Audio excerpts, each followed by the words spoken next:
C'est le Seigneur de gloire, il est le grand Jésus. Oh, il est l'alpha, l'oméga, le commencement et la son nom est merveilleux, c'est le prince de la paix. Il est le Père éternel, il rend l'éternité. Oh, voyons quel genre qui est entre Dieu et l'homme. Ses yeux sont comme une flamme de feu quand il a dans sa main. J'en l'ai vu dans les CD comme un soleil radieux. Voyez quel genre d'homme il est, quel genre d'homme est ce.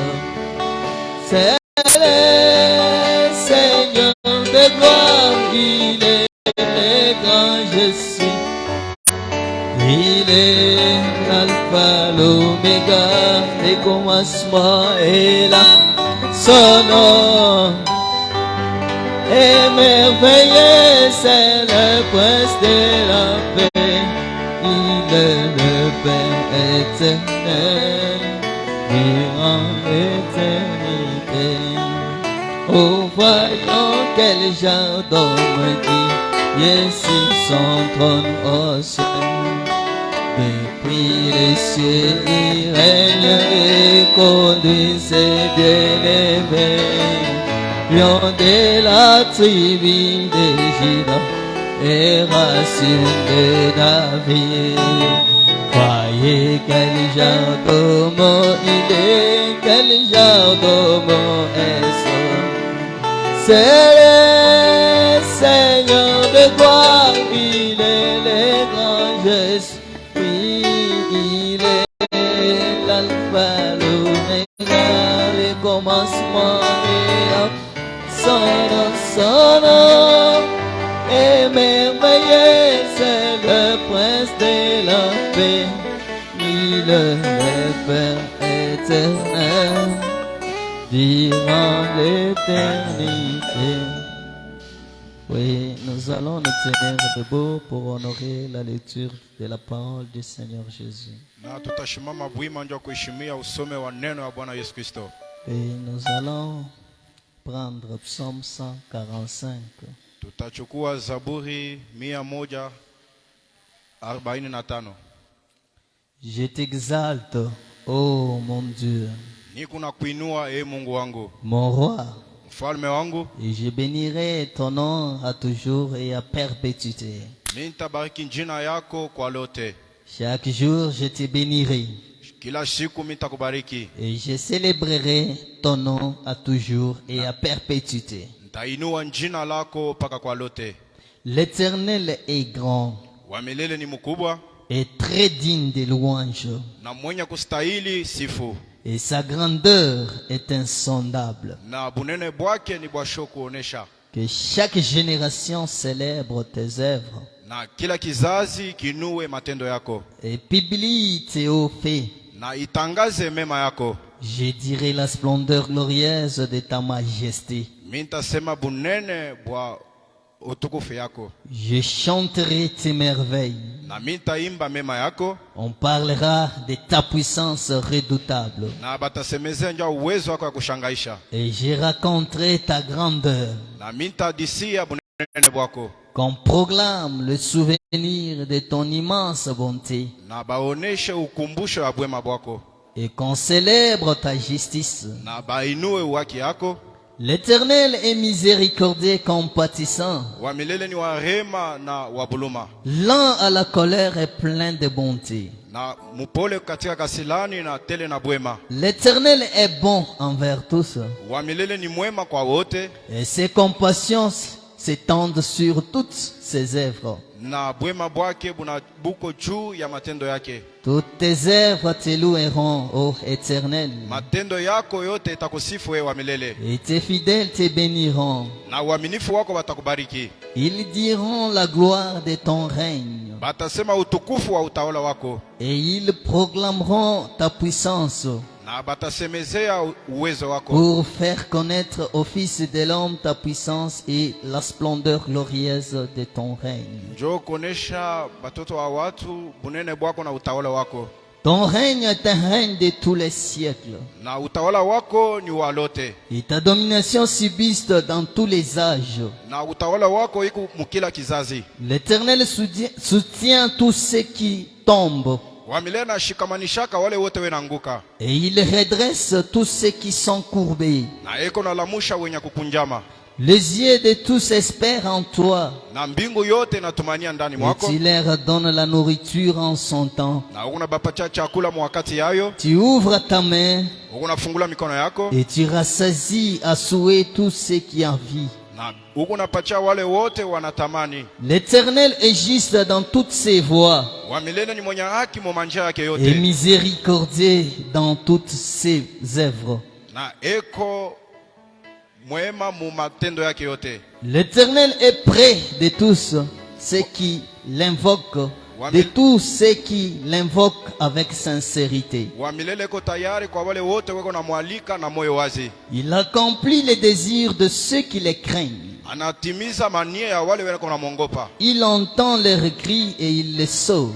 Eko na shikia malalamiko yabo na nabaokoa. L'Éternel garde tous ceux qui l'aiment Wa milele eko na chunga bale bote anapenda. et il détruit tous les méchants. Na eko na haribu babaya bote. Que ma bouche publie ta louange Na kinywa kyangu kitangaze mema yako, et publie la louange de l'Éternel. na itangaze sifa ya wa milele. Et que toute chair bénisse son saint nom Na mwili yote ibariki jina lake takatifu à toujours et à perpétuité. kwa lote na kwa lote. Nous allons prendre 135 croix seulement pour implorer la miséricorde. Tutabeba 135 njoo kulomba buluma.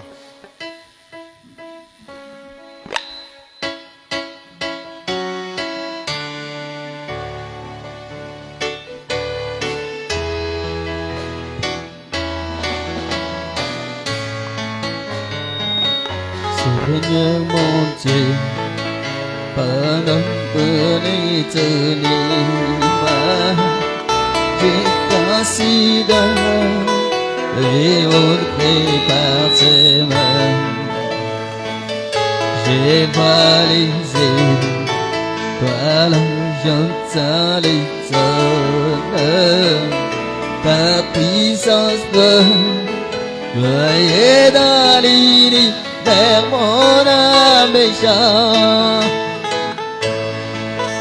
À toi, Dieu mon sauveur, que tu es grand, mon âme méchante. À toi, Dieu mon sauveur, que tu es grand, que tu es grand. Quand dans le bois, dans la forêt je marche et que j'entends les doux chants des oiseaux. Quand je regarde du haut de la montagne, j'entends les ruisseaux et je sens la brise, mon âme chante. À toi, Dieu mon sauveur, oui Jésus que tu es, mon âme chante. À toi, Dieu mon sauveur, que tu es grand, que tu es grand. Quand je pense que Dieu n'épargna pas son Fils, il envoya mourir, oh quel mystère. Oh sur la croix, joyeux pour ta mon fardeau, Seigneur mourir pour ôter mon péché, mon âme méchant. À toi, Dieu mon sauveur, oui, mon sauveur. Oui, Jésus, que tu es mon âme méchant. À toi, Dieu mon sauveur, que tu es grand, que tu es grand. Oui, pareil dans la prière, implorer la miséricorde. Ndiyo museme katika maombi na muombe buluma ya Bwana.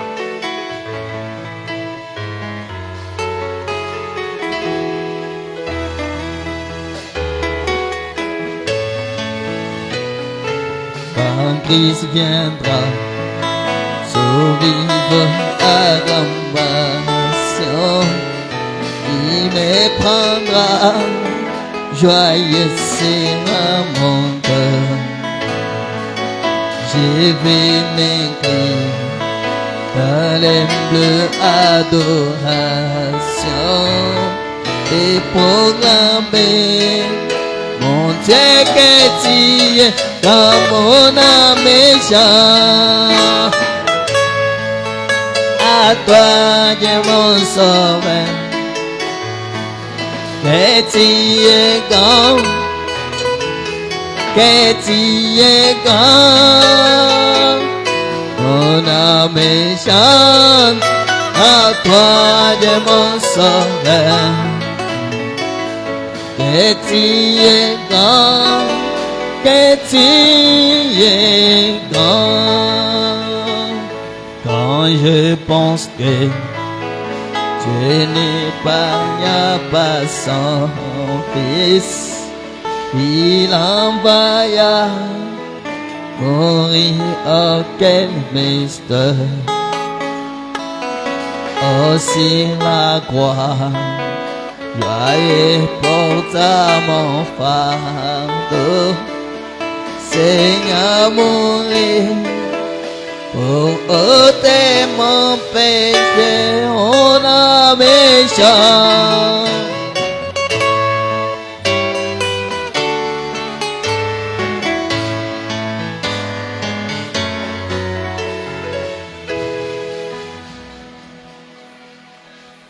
Seigneur Jésus est le Dieu Tout-Puissant. Nous bénissons ton nom ce soir, Seigneur de la gloire. Nous t'élèvons ce soir, ô Dieu Tout-Puissant, pour cette grâce et cette miséricorde, Seigneur, que tu viens de nous accorder encore ce soir, de nous retrouver à cet endroit, Seigneur. Que ton nom soit béni pour cela, Seigneur de la gloire. Père éternel, maintenant, Père, nous voulons que tu commences avec nous cette réunion, du début jusqu'à la fin, Seigneur. Nous voulons que tu sois manifesté, Seigneur de Tout-Puissant, du début de cette réunion jusqu'à la fin, Seigneur de gloire. Père éternel, nous croyons, Père de gloire, ô Dieu Tout-Puissant, que tu es le Dieu réel, et tu es vivant, tu agis au temps présent, Seigneur. Manifeste-toi, ô Dieu bien-aimé, ce soir, ô Dieu Tout-Puissant, afin que nous puissions te glorifier, afin que nous puissions t'adorer, t'élever, Seigneur de Tout-Puissant. Père, nous avons confiance en toi, Seigneur de gloire. Nous sommes venus en cet endroit, Père, chargés et fatigués. Comme tu as dit, Père de gloire, dans ta parole, venez à moi, vous tous qui êtes chargés et fatigués, je vous donnerai du repos. Père de gloire, nous avons besoin de ce repos ce soir. Nous avons besoin de la délivrance ce soir. Nous avons besoin de ta, oh Dieu Tout-Puissant, de ta délivrance, de tes bénédictions, de ta guérison ce soir. Oh Père, ne permets jamais que nous puissions, Seigneur de Tout-Puissant, quitter en ces lieux et sortir, Père de gloire, de ces portes telles que nous étions venus, Père. Je sais, Père de gloire, ta parole nous a dit, personne ne peut venir dans ta présence et rentrer tel qu'elle était venue, Seigneur de gloire. Permets, Seigneur de Tout-Puissant, de nous soulager. Permets, Père de gloire, de nous guérir. Permets, Père de gloire, de nous délier. Seigneur de gloire, nous informons, Seigneur, à l'ennemi en ce lieu. Oh Dieu Tout-Puissant, que toute puissance des mondes des ténèbres n'a aucun droit à ce lieu. n'a aucun droit d'agir en ce lieu. Toute puissance de la magie, de la franc-maçon, de la sorcellerie, de l'envoûtement n'a aucun droit à ce lieu. Nous condamnons cela au nom puissant du Seigneur Jésus-Christ. Merci, Père. Possède l'auditoire maintenant, Seigneur Jésus-Christ. Possède cet endroit, Seigneur de gloire. Oh Père, démasque tous les plans de l'ennemi en ce lieu, Seigneur. Ne permets jamais qu'il y ait un démon, un esprit mauvais agir en ce lieu. Nous voulons que toi, seul le glorieux Saint-Esprit, tu puisses nous dominer. Tu puisses prendre le contrôle de toutes choses, Seigneur de gloire. Assiste-nous, Père, du début de cette réunion jusqu'à la fin. Nous voulons te voir en œuvre, Seigneur. Nous voulons, oh Dieu bien-aimé, voir ta puissance se manifester au milieu de nous, Seigneur de gloire. Oh Père, bénis, oh Dieu tout-puissant, ton serviteur que tu vas utiliser, Père de gloire, ce soir pour nous parler, Seigneur. Nous voulons, Père de gloire, qu'il soit effacé de la scène et que toi, le glorieux Saint-Esprit, tu puisses nous parler à travers lui, Seigneur de tout-puissant. Voici, nous les laissons dans tes saintes mains. Père de gloire, assiste-nous, Seigneur de tout-puissant. Nous venons en ce lieu, Seigneur de gloire. C'est pour recevoir tout ce que nous avons besoin.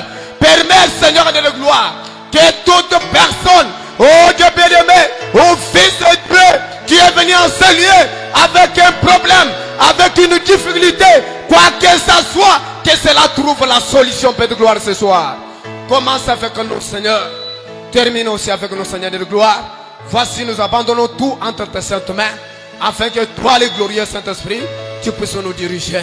Voici, nous te supplions, Seigneur, dans les noms glorieux, les noms puissants, les noms les plus élevés, les noms qui n'ont jamais connu l'échec. C'est le nom du Seigneur et Sauveur Jésus-Christ. Nous prions avec foi et nous disons Amen. Oui, nous allons nous tenir debout pour louer le roi de gloire. Nous allons prendre 51 croix seulement.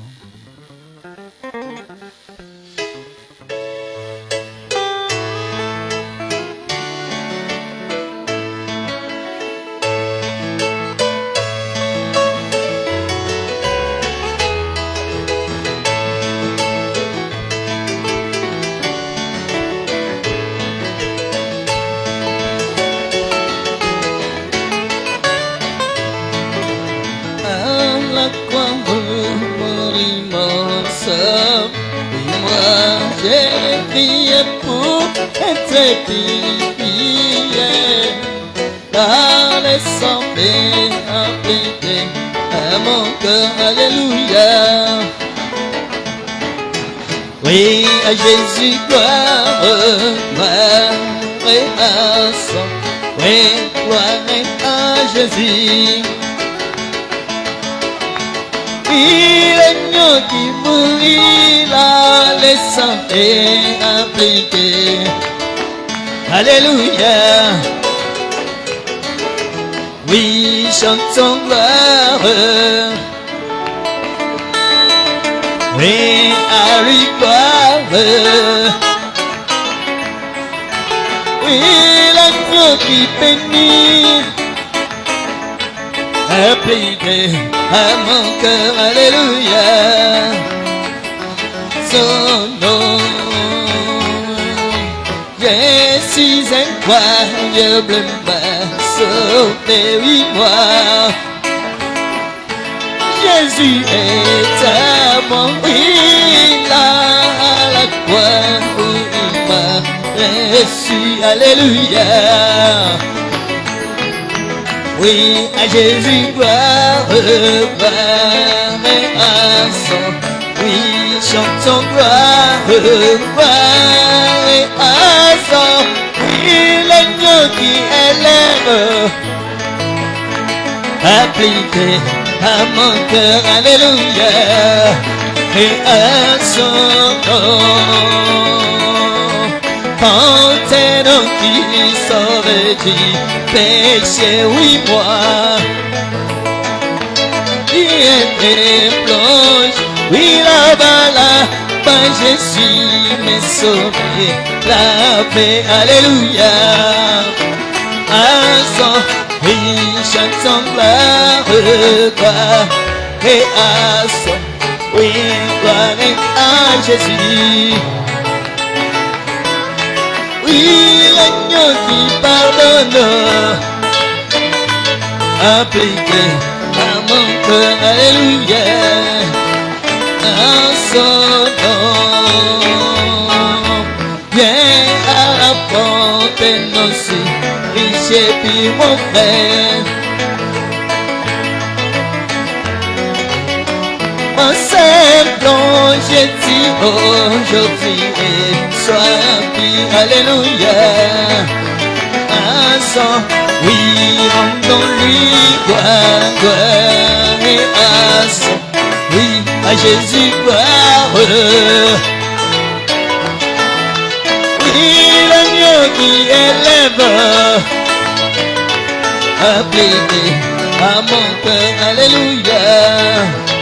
À son nom, que je vienne bénissant le Seigneur, oui chantons ses louanges, adorons avec toi, oui nous joignons,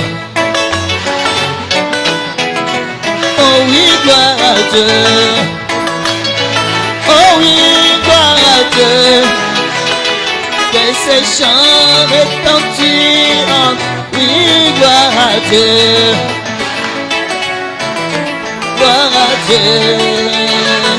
Que ces chants retentissent en tout lieu. Dieu dans son incomparable amour, oui, du ciel, voyez sa piscine, et la terre et le ciel, oui, s'unissant.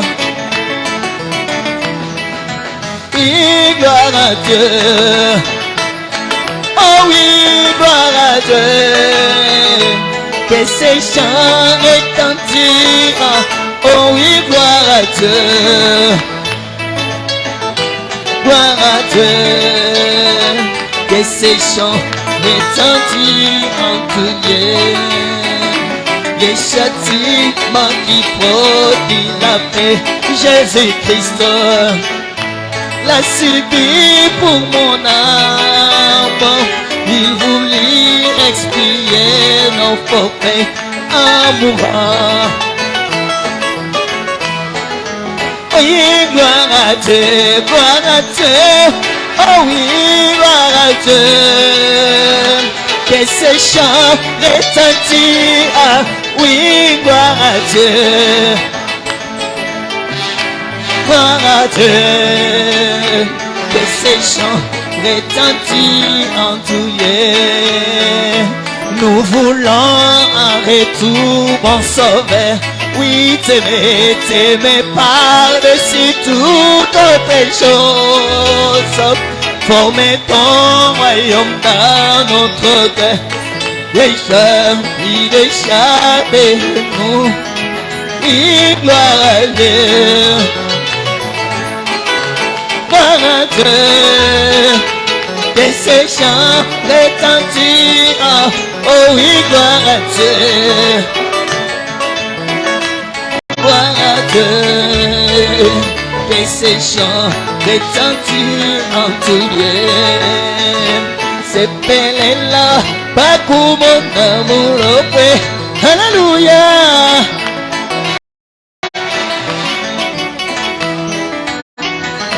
Si mes pensées et du oui, t'attendais. Alléluia. Banana iyayi. Jalelu tuta, tege. Timane oba, ime monso, neki wiki katampe. Hallelujah, hallelujah. Mashi adi, ikita kakabuni. Hallelujah. Koto keja, papia mambo bonso. Hallelujah. wananga iyai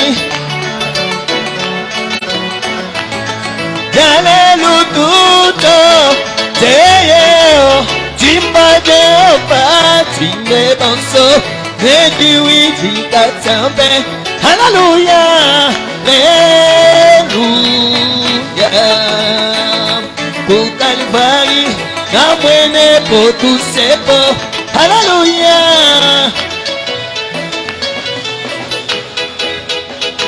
Kwa fidila Yesu mwana waleza Hallelujah Wananga iyayi Jalelu tuto Tejeo Bimbageo Batile bonso Nejiwi jikatambe Hallelujah Hallelujah Bato timba Timbila mwana leza Hallelujah Wetu fila wasela nganda yetu Hallelujah Wananga iyayi Jalelu tuto Tejeo Timba jeopa Timbe bonso Nejiwi jikatambe Hallelujah J'aime Jésus moi Oui Jésus Oui qu'il soit loué Amen J'aime Jésus moi Oui Jésus Jésus qu'il soit loué Jésus qu'il soit loué Qu'il soit loué Qu'il soit loué Qu'il soit loué Jésus qui soit béni, qui soit béni, qui soit béni, qui soit béni. Jésus reçoit la gloire, reçoit l'honneur, la magnificence, reçoit la gloire. Jésus qui soit clamé, qui soit clamé, qui soit clamé. Alléluia qui soit clamé, Jésus qui soit clamé, oh qui soit clamé, Alléluia qui soit clamé, Jésus qui soit crié, oh criez, criez, criez les rois, Alléluia qui soit crié, Jésus qui soit crié, qui soit crié.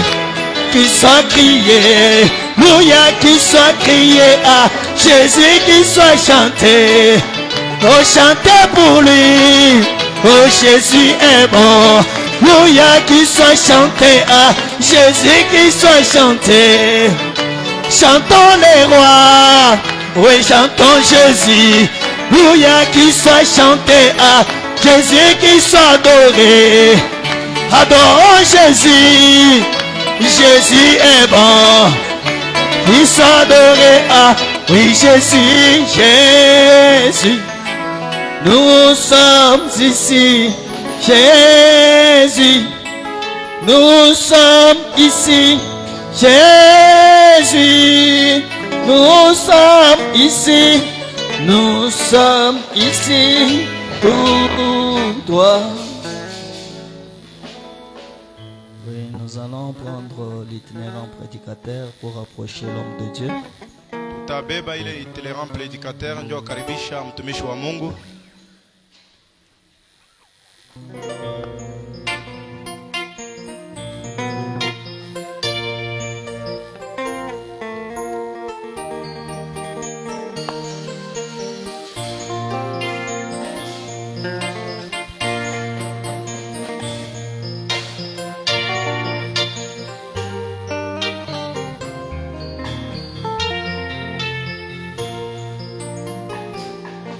Itinérant prédicateur parcourt les pays, un fusil sur son épaule, inaudible dans sa main, Parle aux gens de la prairie, un béni pays promis, qui chevauche en chantant, reposant,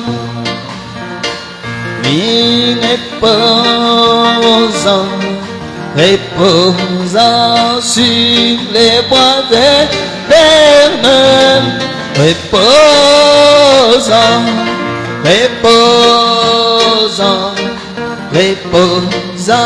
sur les bois éternels.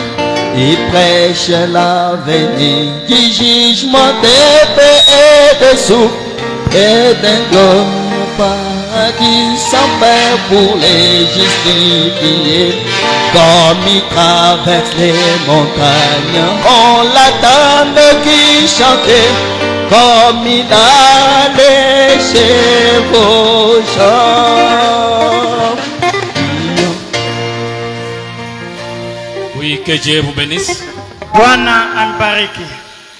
Ce soir, nous sommes reconnaissants envers notre Dieu Hii magharibi tuko na shukrani ya kuwa mwepo wa Mungu d'avoir permis que nous puissions nous retrouver dans sa présence. hivi gisi anaruhusu tukuwe muwepo wake. Nous tenons aussi à remercier notre pasteur, Tunashukuru tena pastori wetu, lui qui a permis que nous puissions prendre sa place ce soir. yeye mwenyewe anaitikia kubeba tupate kubeba fasi yake hii magharibi. C'est comme William Branham l'a dit, Ni sawa vile ndugu Branham anasema, un diacre c'est quelqu'un qui est apte, shemashi ni mtu mwenyewe eko mwenye kueneana, capable même dans l'absence de son pasteur réunir les gens et les exhorter. tayari ya kushurutisha watu wakati pastori wake ashinako. Et ce soir, je pense que nous allons nous exhorter sur un petit sujet. Na hii magharibi naamini ya kwamba tutashurutishana hapa kishina kidogo. Et quand nous le faisons, cela ne veut pas dire qu'on est prédicateur, Kama tunaifanya hivi na kusema ya kwamba tunakuwa wahubiri, mais nous sommes des diacres. lakini tuko washemashi. C'est comme dans l'Ancien Testament, Ni sawa vile muagano la kale, il y avait les gens à côté de Moïse. kulikuwaka watu pembeni ya Musa. Chaque fois que Moïse pouvait se fatiguer, Kila mara Musa aliweza kuchoka, ces gens-là aidaient à soulever le main de Moïse. bale bantu balikuwa nasaidia kunyangula mikono ya Musa. C'est la mission que nous avons aussi. Na njo kazi yenye nakoshie tuko nayo. Je pense ce soir, nous allons nous exhorter sur un petit sujet. Na hii magharibi naamini ya kwamba tutashurutishana pa kishina kidogo. Sans plus tarder, je vous prierai de vous tenir debout. Bila kuponda muda na miomba msimame wima. Nous allons lire un petit rien. Tutasoma neno chache. Nous sommes dans le psaume de David. Tuko mukitabu ka Daudi. Psaume de David 105.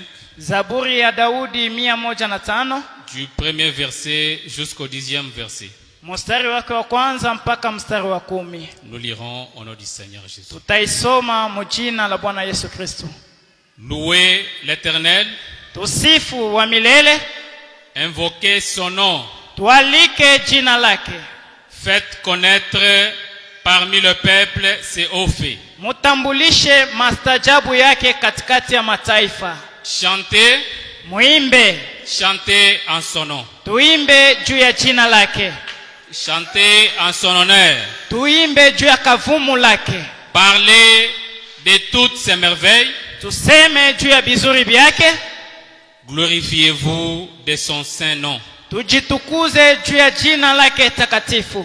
Que le cœur de ceux qui cherchent l'Éternel se réjouisse. Mioyo ya wale ambao kuna mtafuta wa milele ifurahi. Ayez recours à l'Éternel Muwe na kimbilio kwa wa milele. et son appui, cherchez continuellement sa face. Na tegemeo na mtafute kwa kila muda uso wake.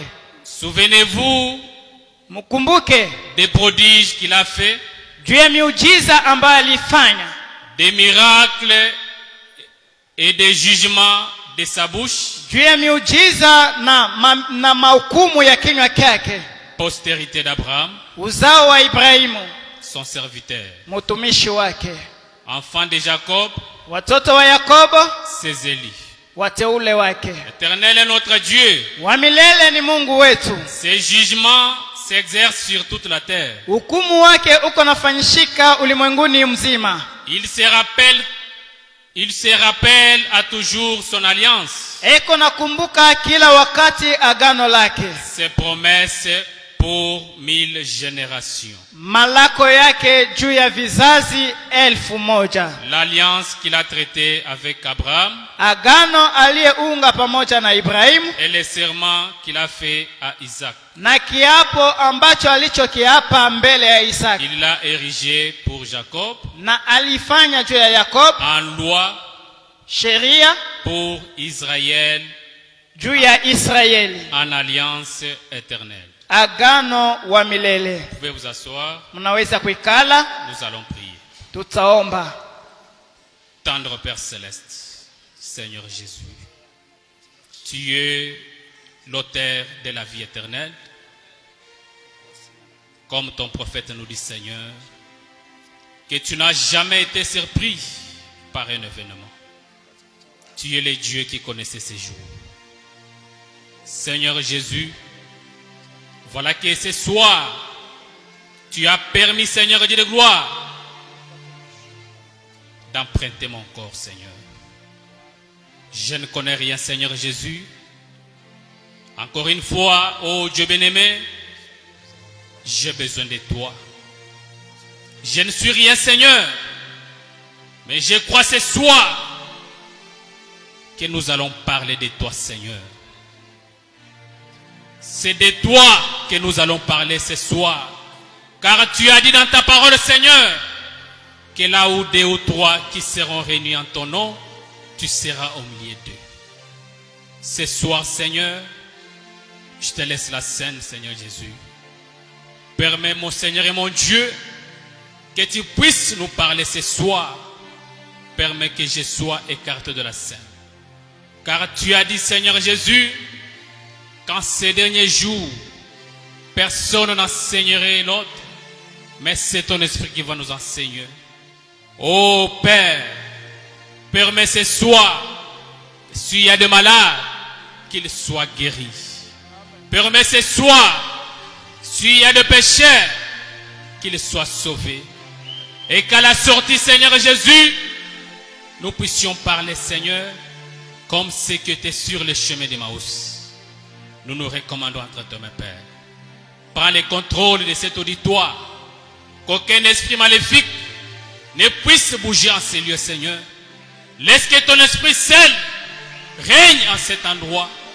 Commence avec nous comme alpha et achève avec nous comme l'oméga. Car tout ça sera pour ta gloire. Nous avons ainsi prié dans les noms merveilleux bénis de notre Seigneur et Sauveur Jésus-Christ, que nous avons ainsi prié avec foi et action de grâce. Et nous disons Amen. Amen. Que Dieu vous bénisse richement. Mungu ambariki sana. Je crois ce soir, nous allons, comme je venais de le dire, nous allons nous exhorter sur un petit sujet. Ni sawa hivi gisi natokea mkuisema mwi magharibi tutashortana paka kishina Que nous kadogo. allons intituler Kishina ambacho tutakiita les promesses infaillibles de Dieu. malako yasipokushindwa ya Soit Mungu. les promesses de Dieu sont infaillibles. Ama malako ya Mungu inafikiaka mpaka mkutimilika. Je crois que parmi nous, il y en a ceux-là que Dieu a fait des promesses. Naamini ya kwamba katikati yetu kuko watu ambao Mungu alibafanyishia malako. Je le crois. Na iamini. C'est pour cela ce soir, Ndio kwa maana hii magharibi nous allons feuilleter, nous allons parcourir la Bible tutasoma Biblia pour découvrir quelques promesses que Dieu nous a faites. juu ya kujua mamalako kidogo ambayo Mungu alitufanyishia. Parce qu'en parlant des promesses, Kwa kuwa mkusemezea malako, nous voyons combien les gens se font des promesses ça et là. tuko naona mara ngapi batu beko nafanyishiana malako. Voyons un papa qui quitte la maison pour aller au travail. Tuko naona baba mwenyeko natoka mnyumba anaenda kukazi. Il promet à ses enfants. Analaka batoto yake. Il dit, mes enfants, je pars au travail. Batoto yangu mimi naenda kukazi. Quand je vais rentrer, je vais vous apporter du chocolat. Wakati mimi nitarudia nitamiuzia chocolat. Et papa, quand il arrive au travail, na baba wakati anafika kazini, il trouve que tout est bloqué. Anakutanisha vyote vinafungwa. Il ne trouve pas l'argent pour procurer du chocolat à ses enfants. ashipate makuta juu ya kuuzia batoto yake shokola. Et quand il rentre, Wakati anarudia, les enfants demandent à papa, batoto banamlomba bababu, papa, tu nous as apporté du chocolat. papa ulituletea iko shokola. Papa dit à ses enfants, mes enfants, ça ne va pas. Papa anaambia batoto yake, batoto yangu abiendeke. Nous trouvons un mari qui promet à son épouse. Tunakutanisha bwana mmoja anaweza kulaka bibi yake. Mon épouse, écoutez, oh, je veux, si Dieu nous bénissait, je vais faire ceci, je vais faire cela. Bibi yangu, kama Mungu anatubariki nitakufanyishia hiki, nitakufanyishia hiki. Mais à un certain moment, Dieu retire son épouse sur la terre. Lakini wakati mmoja hivi Mungu anabeba bibi yake anamtosha pa Et nous dunia. trouvons que toutes les promesses qu'il avait faites à son épouse faillissent. Na tunaona kwamba malako yote alimulaka bibi yake inakufa. Mais ce n'est pas le cas avec notre Seigneur Jésus. Lakini haina vile na Bwana wetu Yesu Kristo.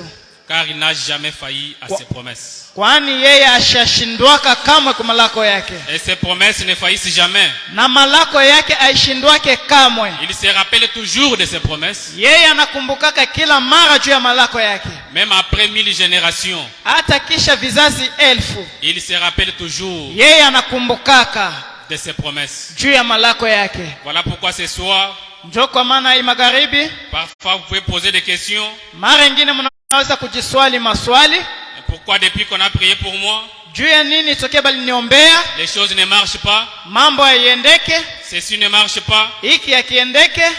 Croyez encore que ce soir, tout est possible. Amini ya kwamba hii magharibi vyote vinawezekana. Car Dieu se souvient toujours de ses promesses. Kwani Mungu anakumbukaka malako yake. Car il t'a fait de mauvaises promesses Kwani alikufanyishia malako ya damani. qu'il est censé accomplir. Yeye ko mwenye kulazimishwa kuitimiza. En parlant des promesses, Mkusemezea kuhusu malako, nous voyons aussi les facteurs temps. tunaona tena mamuda ama bipindi. Parce que quand nous voyons dans la Bible, Kwani wakati tunaangalia ndani ya Biblia, Dieu avait fait une promesse. Mungu alifanyaka malako mmoja. Et cette promesse parlait de Moïse. Na ile malako ilikuwa inasemezea kuhusu Musa. Et quand il avait parlé de Moïse, Moïse n'était pas encore sur la terre. Na wakati alisemezea kuhusu Musa, Musa alikuwa kasiyazalika pa dunia. Quelques temps plus tard, Siku baadaye Moïse est apparu. Musa akaonekanika. Et les gens ne savaient pas que c'était Moïse Bantu que la promesse concernait. Bantu abakujuake ya kwamba Musa ndio alikuwa malako ile yenye balilakaka. Quelques temps plus tard, les gens ont compris que c'était Moïse. Muda chache baadaye bakaelewa kwamba ni Musa. Avant d'avancer, nous allons lire dans la prédication que William Branham avait intitulée Notre position en Christ. Na mbele ya kusonga tutasoma mahubiri ambayo ndugu Branham alitunga, msimamo wetu ndani ya Kristo. Paragraphe 6. Sehemu yake ya 6. L'essentiel, c'est de découvrir la place de la parole de Dieu dans notre vie. Kiamafaa ni kujua mambo ya Mungu ndani ya maisha yetu. Dieu fixe les temps et les limites du temps. Mungu anatayarishaka wakati na mwisho wa wakati. Et ensuite, tout marche en fonction de ces temps-là. Na kila kitu kiko nafata, kiko naendelea kufatana na ile wakati Mungu alipanga. Beaucoup d'entre eux avaient, avant la venue du Seigneur Jésus, Bamingi mbele Bwana Yesu Kristo akuje, beaucoup de faux prophètes sont apparus, banabii babongo bamingi balionekanika, déclarant, benye kutangaza, voici le Messie. mutazame Masia. Beaucoup de faux prophètes sont arrivés, Banabii babongo balikuja selon bamingi les Écritures, kufatana na maandiko, juste avant la venue du Seigneur, mbele ya kuja kwa Bwana Yesu Kristo. du Seigneur Jésus. Kuja kwa Bwana Yesu Kristo. Et les gens essayent de faire cela par eux-mêmes. Na bantu bananza kupima kufanya kile kwa bo benyewe. Ils essayent d'adapter la parole de Dieu à leur programme. Bananza kupima kuiga neno la Mungu kufatana na mawakati yabo. Mais vous faites l'inverse. Lakini mko nafanya kinyume. Vous devez vous adapter au programme de Dieu. Inapasha mufate malako ya Mungu. C'est là, le prophète ne termine pas la phrase. Ile nabii asiishe mstari. Nous découvrons que cela est vrai. Tunaelewa kwamba ile ni kweli. Maintenant, dans les 3 points de suspension, il ne termine pas la phrase. Sasa muile na nukta 3 ashishe mstari. Moïse, lorsqu'il était ici, Musa wakati alikuwaka hapa savait que Dieu avait fait une promesse selon laquelle il allait libérer les enfants d'Israël. alijuaka ya kwamba Mungu alifanyaka malako ya kwamba yeye atafungua taifa ya Israeli. Eh bien, Moïse savait qu'il était appelé dans ce but-là. Mzuri, Musa alijuaka ya kwamba aliitwaka juu ya ile kazi. Maintenant, lorsque vous avez un appel de Dieu, Sasa wakati uko na wito wa Mungu, cela ne veut pas tout simplement, il dit, cela ne veut pas tout à fait dire que vous devez aussitôt bondir. ile aiseme ya kwamba mara moja unaongozewa nje. Et qu'en procédant ainsi, Mkushika hii vous accomplissez la volonté de Dieu. unatimiza malako ya Mungu. Il vous faut trouver la volonté de Dieu. Inakupasha utafute mapenzi ya Mungu Et le temps de Dieu pour faire cela. na wakati wa Mungu juu ya kufanya ile. Moïse pensait, Musa yeye alikuwa anawaza, eh bien, les enfants d'Israël comprendront alors que je dois être leur libérateur. mzuri, watoto wa Israeli wanaweza kuona kwamba mimi niko wa kubafungula. Ainsi, il commença à agir sur base de cela. Na hivi akaanza kutenda mwile kufatana na ile maandiko ama misemo.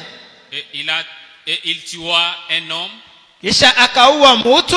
Et il découvrit que cela, 3 points de suspension. Akaelewa ya kwamba ile nukta 3, les enfants d'Israël ne les comprirent pas. Batoto ba Israeli abakumuelewa kamwe. Là, nous comprenons que Moïse était appelé à libérer les enfants d'Israël. Hapa tunaelewa kwamba Musa alitwaka juu ya kufungua watoto wa Israeli. Mais quand il a voulu le faire selon ses capacités, wakati alipenda kuifanya kufatana na bumutu bwake, il a échoué. Alishindwaka.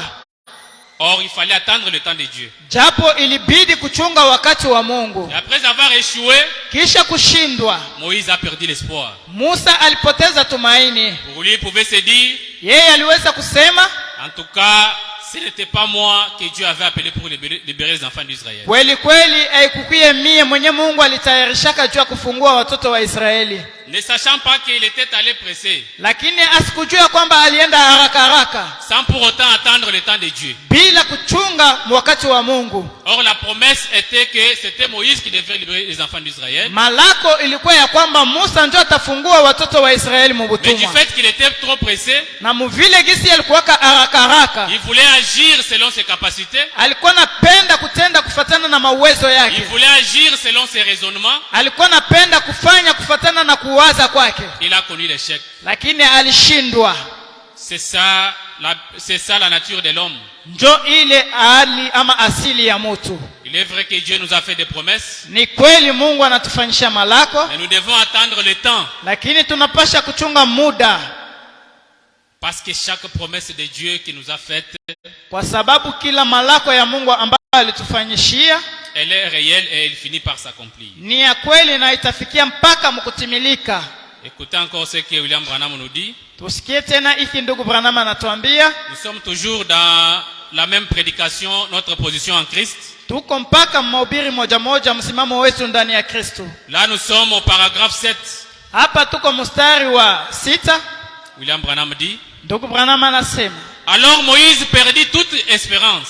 Sasa Musa akapoteza tumaini yote. Et toute la puissance qu'il avait.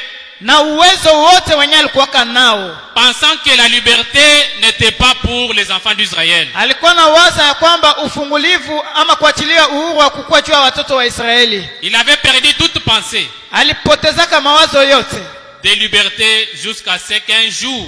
Ya uhuru mpaka msiku yenyewe. Dieu les rencontra. Mungu akabumbana naye. Là nous comprenons que Moïse, après avoir fourni des efforts, hapa tunaelewa kwamba Musa kisha kutumia nguvu yake, et qu'il a compris que malgré mes efforts, na alielewa kwamba hata kutumia kwa nguvu yangu, je ne suis pas arrivé à libérer les enfants d'Israël, na asifikie kufungua watoto wa Israeli. Moïse s'est découragé. Musa alifadhaika. Il a perdu l'espoir. Alipoteza tumaini. Juu yake aliweza kusema ile malako. Ile malako ni ya bongo. Na akakimbia. Il a fui la présence de Dieu. alikimbia uwepo wa Mungu, Tout en étant désespéré. mwenye kufadhaika sana, Mais cela n'a pas empêché Dieu d'accomplir ses promesses. na ile haikumwepusha Mungu atimize malako yake. Cela n'a pas empêché Dieu d'utiliser Moïse pour libérer les enfants d'Israël. Ile haikuzuiza Mungu kutumikisha Musa juu ya kufungula watoto wa Israeli. Malgré tout ce qu'il avait fait, Hata vyote benye alifanyaka jusqu'à tuer un Égyptien, mpaka mkufikia kuua mtu wa la Misri, promesse de Dieu était toujours là. malako ya Mungu ilikuwa mpaka Et pale, la promesse de Dieu devrait toujours s'accomplir avec Moïse. na malako ya Mungu ilipasha kutimilika na Musa. Le prophète dit, Nabii anasema mais Dieu n'avait pas oublié sa promesse. Mungu ashikusabwake malako yake. Moïse avait essayé de le faire de lui-même. Musa alipimaka kuifanya muye mwenyewe. Voilà pourquoi vous et moi, Mtazame kwa maana wewe na Dieu mimi, nous a fait des promesses.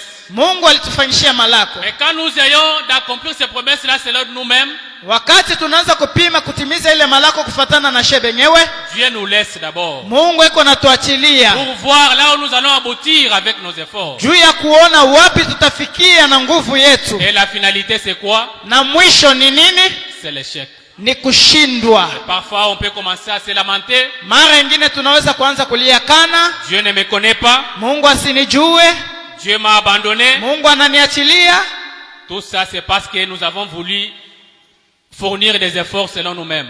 Byote bile ni juu tunapenda kutumia nguvu kufatana Nous na n'avons sie pas tenu wenyewe. compte du facteur temps Hatukuangalie kufatana na muda wa Mungu et de la alitayarisha volonté de Dieu. na mapenzi ya Mungu. Voilà pourquoi Moïse, Ndio kwa maana Musa en essayant cela, mkupima kufanya ile selon ses efforts, kufatana na nguvu yake il a failli. alishindwa. William Branham dit, Ndugu Branham anasema Moïse avait essayé de le faire de lui-même, mais il a failli. Musa alipimaka kuifanya ye mwenyewe lakini alishindwa. C'est ce que l'Église a souvent fait. Njo kenye kanisa inafanyaka kila mara. Nous avons essayé de faire les choses par nous-mêmes, Tunapima kufanya bitu kupitia shebe nyewe, tout en manquant de découvrir l'élément temps de Dieu. benye kupusa juu ya kujua muda wenye kutayarishiwa na Mungu. Parce que les promesses de Dieu Kwani malako ya Mungu sont réelles ni ya kweli et ils ne faillissent jamais. na aishindwake kamwe. L'Église aujourd'hui, Kanisa leo elle est toujours pressée. iko haraka, Il veut faire les choses selon elle-même, iko napenda kufanya mambo kufatana na wao wenyewe sans pour autant tenir compte du facteur temps bila kuangalisha muda et de la volonté de Dieu. ama mapenzi ya Mungu. Toujours dans la même prédication, au paragraphe 9, Mpaka mahubiri moja sehemu yake ya 9, William Branham dit, William Branham anasema, ensuite, lorsque Dieu s'est révélé à lui kisha Mungu akajifunulia kwake dans les buissons ardents, ndani ya kijiti cha moto. il a alors découvert que c'est la chose même. Il a alors découvert que la chose même qui se trouvait dans les buissons ardents était ce qui lui manquait. Sasa pale akagundua ya kwamba kitu kenyewe kilikuwa ndani ya ile kijiti cha moto ndio kitu kenyewe kilikuwa na mupusa. Et je pense que c'est tout à fait la même chose avec nous aujourd'hui. Na naamini ya kwamba iko sawa sawa na shie leo. Quand nous essayons d'accomplir les programmes par nous-mêmes, les programmes de Dieu, Mara nyingine tuko napima kutimiza malako ya Mungu kupitia shebe nyewe, et nous manquons de recevoir ce qui était dans les buissons ardents. na tuko nashindwa kupokea kile kilikuwa ndani ya kijiti cha moto. La révélation directe de la volonté de Dieu Ufunuo wa rafla wa paka pale wa kutokea kwa Mungu et du temps de Dieu. na wakati ama muda wa Mungu. Quel bien cela vous fait-il de planter du maïs ici aujourd'hui, Na kile kiko na misaidia kunini kupanda mwinzi hapa leo?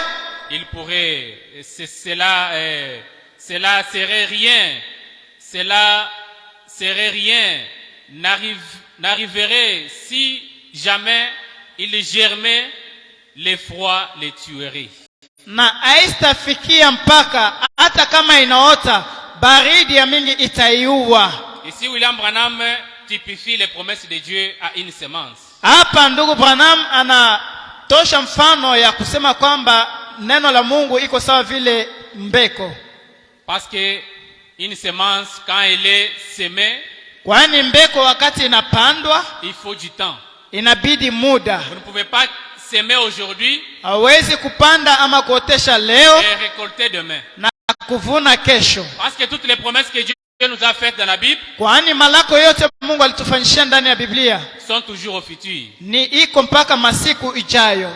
Parce que quand il avait promis à Israël Kwani wakati alilakaka Israeli qui devrait être en captivité, ya kwamba itaenda mubutumwa, un jour par sa main puissante il allait les libérer. na siku moja kupitia mkono wake wa uwezo angelipasha Cela kuwafungua, avait pris du temps. na ile ilibebaka muda. Voilà pourquoi William Branham typifie les promesses de Dieu à une semence. Mtazame ndio kwa maana William Branham anatipifie ama analeta mfano wa neno la Mungu sawa vile mbegu Qu'un semeur ya mpandaji a semé, ambaye alipanda, et quand un semeur sème une semence, na wakati mpandaji ama mlimaji anapanda il faut du temps, inabidi muda, il faut arroser la semence inabidi kumimia mbegu afin que cette semence puisse germer. ili ile mbegu ipate kuota. Il en est de même des promesses de Dieu qui nous a faites. Ni sawasawa na malako ya Mungu ambayo alitufanyishia. Quand Dieu nous a fait des promesses, Wakati Mungu yanafanya malako c'est toujours au futur. ni mpaka masiku ijayo, Et cela, c'est une semence. na ile inakuwa ni mbegu.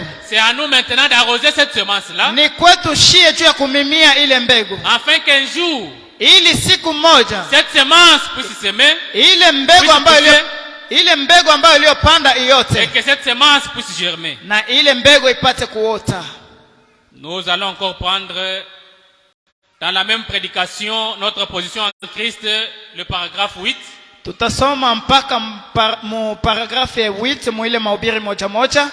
Frère Branham dit, Ndugu Branham anasema Dieu a un temps pour toutes choses. Mungu eko na wakati anashapanga juu ya kila kitu. Il a un temps Eko na wakati. qu'il, 3 points de suspension, Nukta tatu, nous plantons le maïs. tuko na panda mihindi.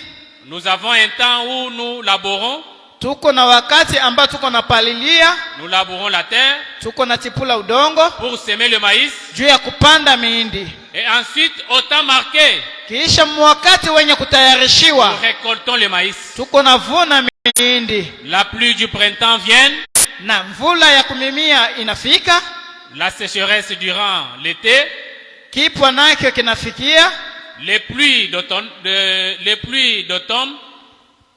mvula ya Edon, la neige. neige ama theluji. Nous ne pouvons pas simplement pas dire que je plante mon blé aujourd'hui Hatuwezi kama kusema mpaka napanda mtama wangu leo et demain je m'en vais les moissonner. na kesho mimi niko naenda kuivuna.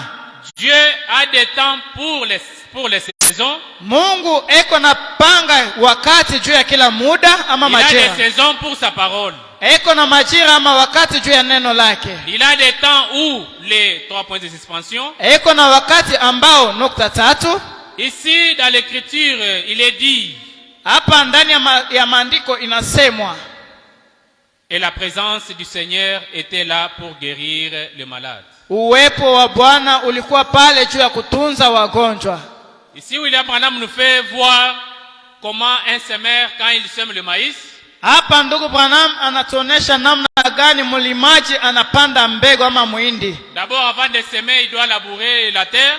Baada ya kulima ama mbele ya kulima inabidi kutipula budongo. Après avoir labouré la terre, il doit semer le maïs. Kisha kutipula budongo ndio atapanda mihindi.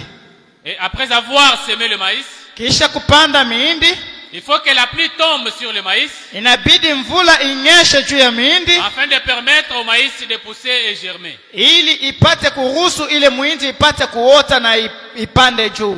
Et nous avons notre semeur Na siye tuko na mpandaji wetu ama mlimaji wetu qui a semé une semence. ambaye alipanda mbegu moja, Et cette semence sont typifiées aux promesses qu'il nous a faites. na ile mbegu inakuwa ni mfano wa malako ambayo alitufanyishia. Et ces promesses ont besoin de l'eau Na ile malako iko na lazima ya maji afin de germer cette semence. ili ipate kuotesha ile semence, Cette semence qui sont les promesses que Dieu nous a faites, ile mbegu ambayo inakuwa malako ya Mungu alitufanyishia, afin que cette semence puisse pousser, ili ile mbegu ipate kupanda, pour que lorsque le temps de récolte arrivera, na juu ya wakati ya kuvuna itafika, que nous puissions récolter tupate kuivuna toutes les promesses que Dieu nous a faites. malako yote ambayo Mungu alitufanyishia. Maintenant, l'eau que nous devrons arroser cette semence, c'est quoi? Sasa mai yenyewe tunapasha kumimia ile mbegu ni nini? William Branham nous dit que l'eau c'est la parole. Ndugu Branham anasema ya kwamba maji inakuwa ni neno. À chaque promesse que Dieu nous a faite, Mukila malako ambayo Mungu alitufanyishia, il y a l'eau que nous devrons germer, nous devons arroser. kuko maji ambayo tunapasha kumimilia.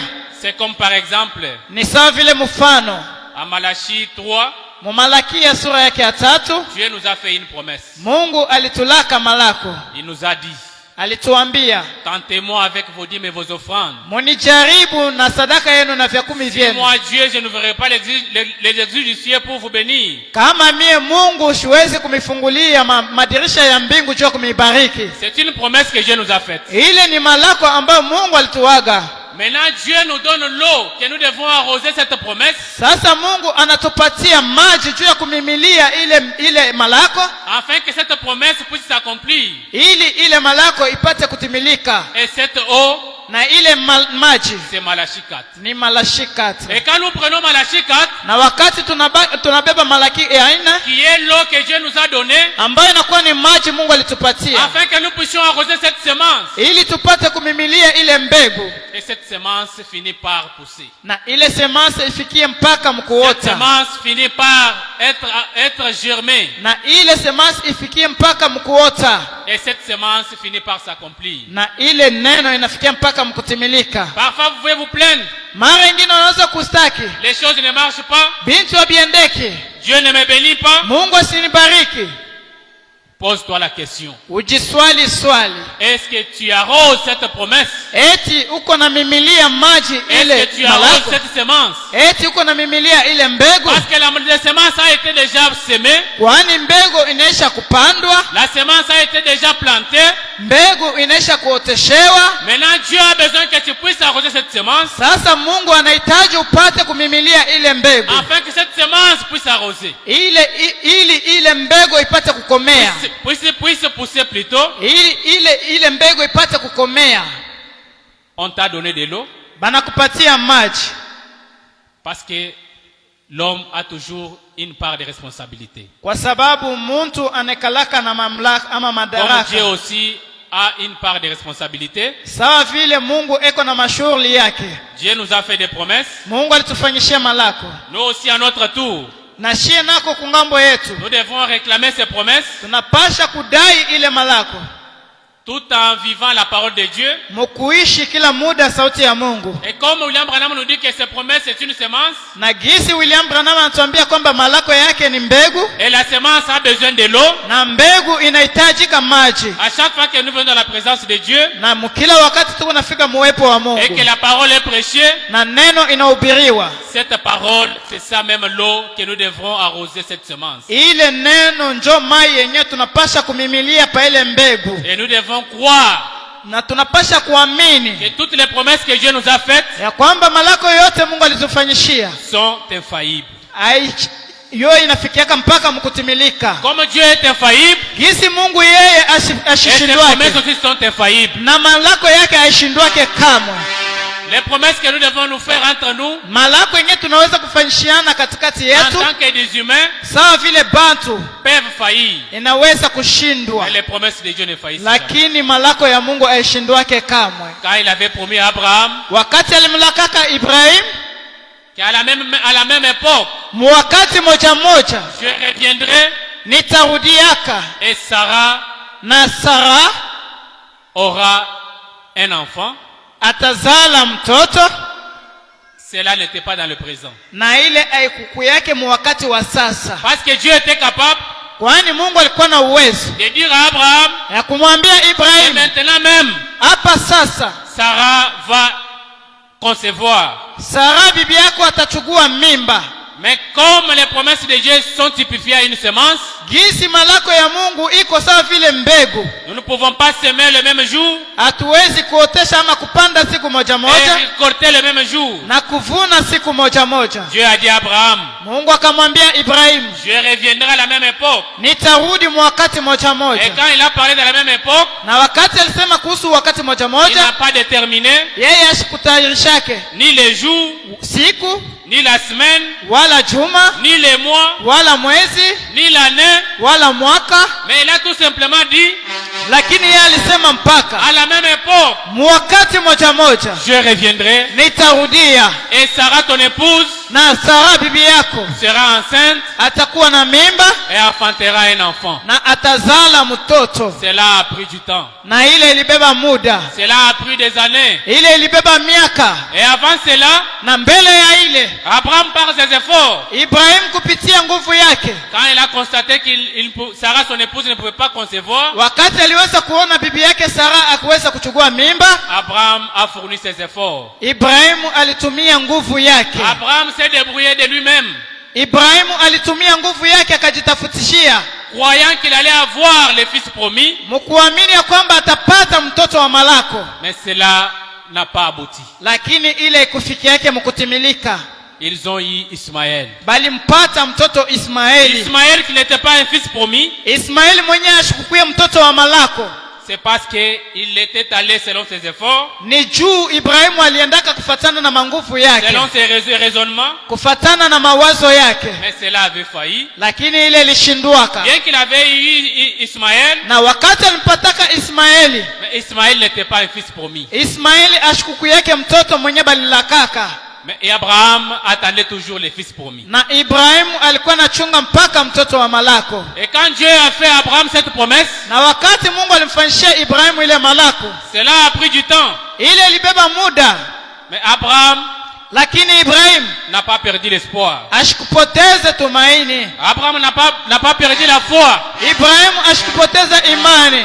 Abraham croyait toujours Ibrahimu alikuwa akiamini, que comme Dieu m'a fait cette promesse, na gisi Mungu anamfanyishia hii et comme cette malako, promesse ne faillisse jamais, na gisi hii malako aishindwake kama un jour, siku moja cette promesse s'accomplira. hii malako itatimilika. Abraham pouvait arroser cette semence. Ibrahimu aliweza kumimilia ile malako. Abraham pouvait le témoigner. Ibrahimu aliweza kushuhudia. Abraham pouvait même aller au marché, Ibrahimu aliweza kwenda hata sokoni faire la layette. juu ya kwenda kuuza ama kutayarisha vitu vya mtoto. Abraham attendait toujours l'accomplissement de la promesse. Ibrahimu alikuwa anachunga mpaka kutimilika kwa malako, Malgré le temps que cela pouvait prendre, hata wakati ambao iliweza kukutee. Abraham ne pouvait pas perdre l'espoir. Ibrahimu ashikupoteze tumaini. Abraham croyait toujours Ibrahimu alikuwa akiamini qu'un jour, ya kwamba siku moja la promesse de Dieu finira par s'accomplir. malako ya Mungu itafikia mpaka mkutimilika. Comme ces promesses ne faillissent jamais, Hizi malako yake ishindwake kama. Abraham croyait toujours. Ibrahimu alikuwa akiamini. Abraham pouvait arroser cette promesse, Ibrahimu aliweza kumimilia ile malako, c'est parce qu'il croyait ni juu alikuwa naamini. qu'on ne peut pas semer une semence aujourd'hui Hatuwezi kupanda mbegu moja leo et récolter demain. na kuivuna kesho. Abraham gardait toujours la foi. Ibrahimu alikuwa anachunga imani. Abraham croyait toujours Ibrahimu alikuwa naamini qu'un jour, ya kwamba siku moja cette promesse finira par s'accomplir. hii malako itafikia mkutimilika. Il a eu de même vous et moi. Iko sawasawa wewe na mie. Dieu vous a fait des promesses. Mungu alikufanyishia malako Vous devrez croire, na kupasha uamini, quels que soient les obstacles, haijalishi vizuizo, quel que soit le temps que cela peut prendre. haizuize muda ambao inaweza kubeba. Mais laisse-moi vous dire Lakini mniache que nimeambie, les promesses de Dieu ne faillissent jamais. malako ya Mungu haishindwake Les kama. promesses des hommes peuvent faillir, Malako ya mtu inaweza kushindwa, mais les promesses de Dieu ne failliront jamais. lakini malako ya Mungu haishindwake kama. S'il n'a pas failli Kama ishindwe du temps d'Abraham, wakati wa Ibrahimu, il ne faillira jamais haitashindwa à kamwe des promesses qu'il t'a faites. mu malako ambayo alikufanyishia. Continuez toujours à croire Endelea na kuamini, qu'un jour, lakini siku moja toutes les promesses qu'il t'a faites malako yote yenye alikufanyishia finiront par s'accomplir. itafikia mpaka mkutimilika. Voilà pourquoi ce soir, Ndio kwa maana hii magharibi je vous demanderai de prendre une bonne attitude mtamiomba mpate kuchukua msimamo mzuri vis-à-vis de la parole de Dieu, mkuangaliana mbele ya neno la Mungu, tout en connaissant que vous êtes fils et filles de promesse. benye kujua mzuri muko batoto banaume na banamuke ba malako. Nous sommes la postérité d'Abraham. Tuko uzao wa Ibrahimu, Et toutes les promesses que Dieu a faites à Abraham, na malako yote Mungu alimfanyia Ibrahimu, cela nous appartiennent. ile malako nayo ni yetu. Car William Branham dit Kwani William Branham anasema que toutes les promesses de la Bible nous appartiennent. malako yote ya Biblia ni yetu, Et nous sommes héritiers na shie ni wariti de toutes ces promesses. juu ya ile malako yote. Voilà pourquoi nous allons prendre Ndio kwa la prédication que William Branham avait intitulée Ndio kwa maana tutasoma mahubiri ambayo William Branham alitaka Prendre Dieu au mot. kushika ama kumkamata Mungu pa bile benye alisema.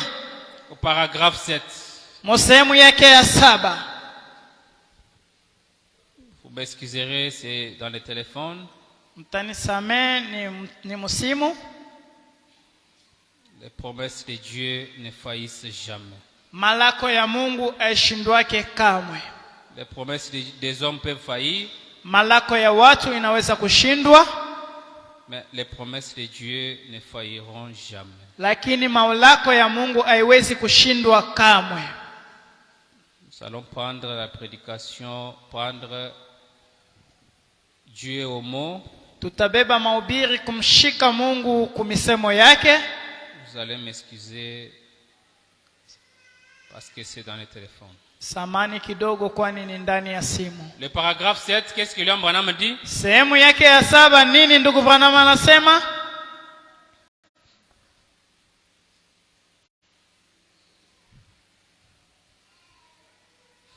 Voilà, je suis là. Ninafikia. William Branham dit, Ndugu Branham anasema, mais je crois que chaque parole de cela est la vérité. naamini ya kwamba kila neno ya ile ni ya ukweli. Et chaque promesse divine est une semence Na kila malako ya kimungu inakuwa ni mbegu qui produira exactement ce qu'elle déclare. ambayo inaweza kuzala kile kenye inatangaza. Si vous adoptez une attitude mentale correcte vis-à-vis de cela, Kama unaishi tu muhali mzuri ya kufatana na ile neno, n'oubliez pas ceci. msisaulike iki. L'attitude mentale correcte vis-à-vis de chaque promesse divine de Dieu Attitude ya mzuri mbele ya malako yote ya kimungu ya Mungu la fera accomplir. itaifanyisha ile itimilike. Essayez cela. Na mupime ile, Essayez cela. mujaribu ile, Essayez simplement de faire. mujaribu tu kuifanya. S'il y a assez de courage Kama kuko odari ya mingi derrière vous pour vous pousser à dire, ndani mwenu juu ya kumisukuma mpate kusema je peux le faire, naweza kuifanya, et par la grâce de Dieu, na kupitia neema ya Mungu je vais le faire. nitaifanya. Alors Dieu est avec vous. Sasa pale Mungu eko pamoja nawe. Mais si vous êtes juste un mou, Lakini kama unakuwa sawa vile bubu, un mou, unakuwa mzembe, là William Branham ne nous a pas insultés, pale ndugu Branham ashikutuchambule, mais il a tout simplement dit, si vous êtes un mou, anasema kwamba kama uko mzembe disant, mkusema, eh bien, je vais aller voir s'ils peuvent faire quelque chose pour moi. hapa naweza kwenda nikaone kama naweza kunifanyisha kitu kimoja juu William yangu. Branham dit ça, non. Ndugu Branham anasema kile hapana. Il dit, il n'y a pas longtemps, Anasema kuyakawia, un homme est venu chez moi. mtu alikuja kwangu Il a dit, akasema, frère Branham, ndugu Branham a-t-il dit, akasema, je suis allé à la réunion des frères Cole. nilienda kumikusanyika ya ndugu Gol, Je crois, a-t-il dit, il n'a pu rien faire pour moi. naamini kwamba alisema ashikuwezi kufanya kitu juu yangu. Il a dit, Akasema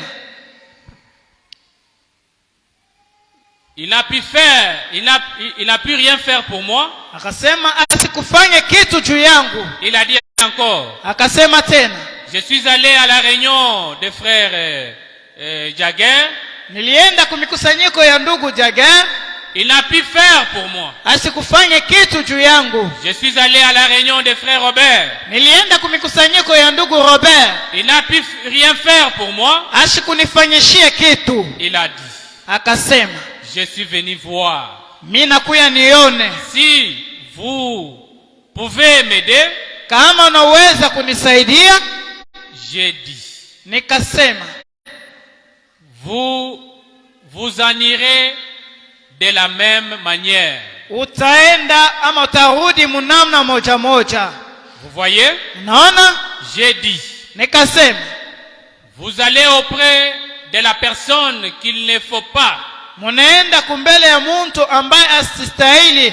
Là où William Branham nous fait voir Ule ambako William Branham anatuonesha, qu'il y avait un homme kulikuwaka mtu mmoja en son temps mwakati yake qui était allé le voir. aliendaka kumuona Et William Branham, William Branham. je suis allé assister dans une réunion de tel, Nilienda kumikusanyiko ya fulani, il n'a pu rien faire pour moi. asikunifanyishie kitu. Je suis encore allé dans la réunion de tel, Mimi naenda tena mikusanyiko ya mtu il fulani, n'a pu rien faire pour moi. asikunisaidia kitu. Mais cette fois-ci, Lakini kwa hii mara je suis venu vers vous. mimi nakuya kwenu, Si vous pouvez m'aider. kama unaweza kunisaidia. Autrement dit, Misemo yengine, je suis allé dans une certaine réunion, nilienda mikusanyiko yengine, tout en étant malade, mkuwa mgonjwa, croyant que j'allais être guéri, mkuamini ya kwamba nitatunziwa, mais je ne suis pas guéri. lakini mishi Je kutunziwe. suis allé encore quelque part, Nilienda tena nafasi yengine, croyant que mkuamini ya kwamba ma souffrance va prendre fin, mateso yangu itaisha, mais cela n'a pas abouti. lakini mateso yangu aishi. William Branham dit, William Branham anasema cela n'est pas une affaire de l'homme, ile haina mambo ya mutu, parce que ce n'est pas l'homme qui t'a fait des promesses.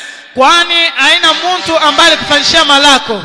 Les promesses, ce n'est que Dieu seul qui t'a fait. Malako ni Mungu peke yake ndio Et alikufanyishia, ce n'est que Dieu lui-même ni mpaka Mungu peke yake qui est censé accomplir ses promesses dans ta vie.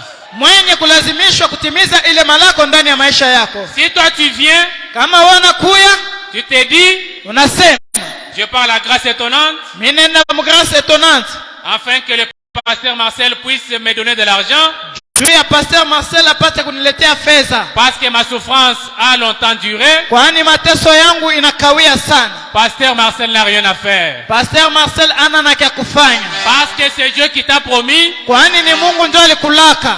tu dois voir seulement Dieu Inakupasha umwangalie mpaka Mungu et non pas Pasteur Marcel. na usimwangalie Pasteur Tu Marcel. peux dire, Unaweza kusema j'irai voir tel pasteur, mimi naweza nende nikamwone pastor fulani s'il peut me trouver la solution à mon problème. kama anaweza kuisha hii mambo yangu. Ce pasteur-là n'a rien à faire. Ule pastor ana na kya kufanya, Mais celui à qui tu peux aller, na kwa ule ambao unaweza kutegemea c'est à notre Seigneur Jésus. ni Bwana wetu Yesu Kristo, Parce que c'est lui qui est capable kwani ni yeye ndio kuna uwezo d'accomplir les promesses qu'il t'a faites. ya kutimiza malako ambayo aliyokulaka. L'homme ne peut rien faire. Muntu asiwezi kufanya kitu. L'homme, c'est un échec. Gisi muntu ni kushindwa, L'homme peut faillir. muntu anaweza kushindwa, Mais notre Dieu ne faillira jamais. lakini Mungu wetu ashishindwake kamwe. Voilà pourquoi c'est ce monsieur, Ndio kwa maana huyu Bwana il pouvait aller ça et là, aliweza kwenda huko na kule, croyant qu'en allant ça et là, mkuamini ya kwamba akienda kule na il kule allait trouver la solution à ses problèmes. aliweza kupata jibu kwa mambo yake, Mais cela n'a pas abouti. lakini ashikupate mpaka Il jibu. est allé même voir William Branham, Alienda tena kumwona ndugu Branham, lui qui est le messager de l'âge, yeye ambaye anakuwa mjumbe wa hiki kizazi, tout en sachant que William Branham pouvait trouver la solution à ses problèmes. mwenye kujua kwamba William Branham aliweza kupata jibu kwa mambo yake, Mais William Branham lui a dit lakini William Branham alimwambia, que tu es mal parti. wewe unaenda mbaya, Moi, je ne peux rien faire pour vous. mimi siwezi kufanya kitu juu yako, Que ce soit la guérison, iwe kutunziwa. l'homme n'a rien à faire à cela. Muntu ile aiangalie mutu, Car la guérison, kwani kutunzaji c'est votre promesse. ni malako yako. Dieu vous a promis. Mungu alikulaka, Dieu a dit, Mungu alisema je suis l'éternel Dieu mimi ni wa milele Mungu qui te guérit de toutes tes maladies. ambaye iko na mitunza kwa magonjwa yenu C'est yote. une promesse. Ni malako moja, Et celui à qui tu peux aller réclamer cette promesse, na kwa yule ambaye unaweza kwenda kudai ile malako ce n'est pas au pasteur pasteur. haina kwa pastori, Ce n'est pas un diacre. haina kwa Ce shamashi, n'est pas un administrateur. haina kwa mzamiri, Mais celui à qui tu peux aller réclamer cette promesse, lakini kwa ule ambao utaenda kudai ile malako c'est à notre Seigneur Jésus. ni kwa Bwana wetu Yesu Kristo. Frère William Branham continue et dit, Ndugu Branham anaendelea na kusema, je suis toujours dans la même prédication, prendre Dieu au mot, niko mahubiri moja moja, kushika Mungu pa misemo yake, toujours au même paragraphe. mpaka msehemu moja moja. Je continue la lecture. Naendelea na kusoma. Vous voyez, Munaona, j'ai dit, nikasema vous allez auprès des personnes qu'il ne faut pas.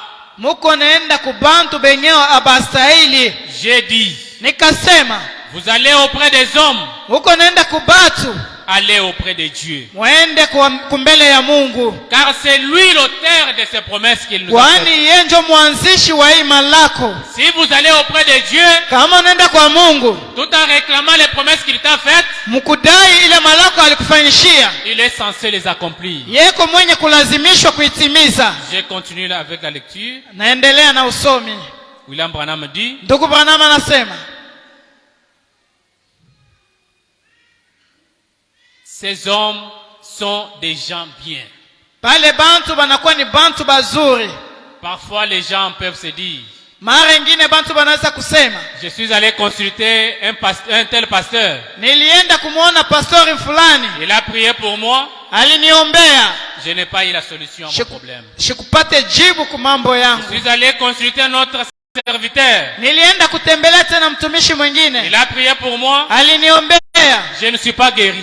mie sikutunziwe. Je suis allé voir tel pasteur. Nilienda kumuona pastori fulani, Il a prié pour moi. aliniombea, Je ne suis pas arrivé à concevoir. na sikufikie kuchukua mimba. C'est parce que vous êtes allé voir un homme. Ni juu ulienda kumuona C'est mutu, parce que vous avez vu un homme. ni juu uliona mutu. Cela n'a rien à voir avec un homme. Ile aiambatane na mutu ama No. iangalie mutu. L'homme peut prier pour toi, Mtu anaweza kukuombea, mais tout dépend de votre attitude. lakini yote iko naambatana na attitude yako. Je continue avec la lecture. Naendelea na usome.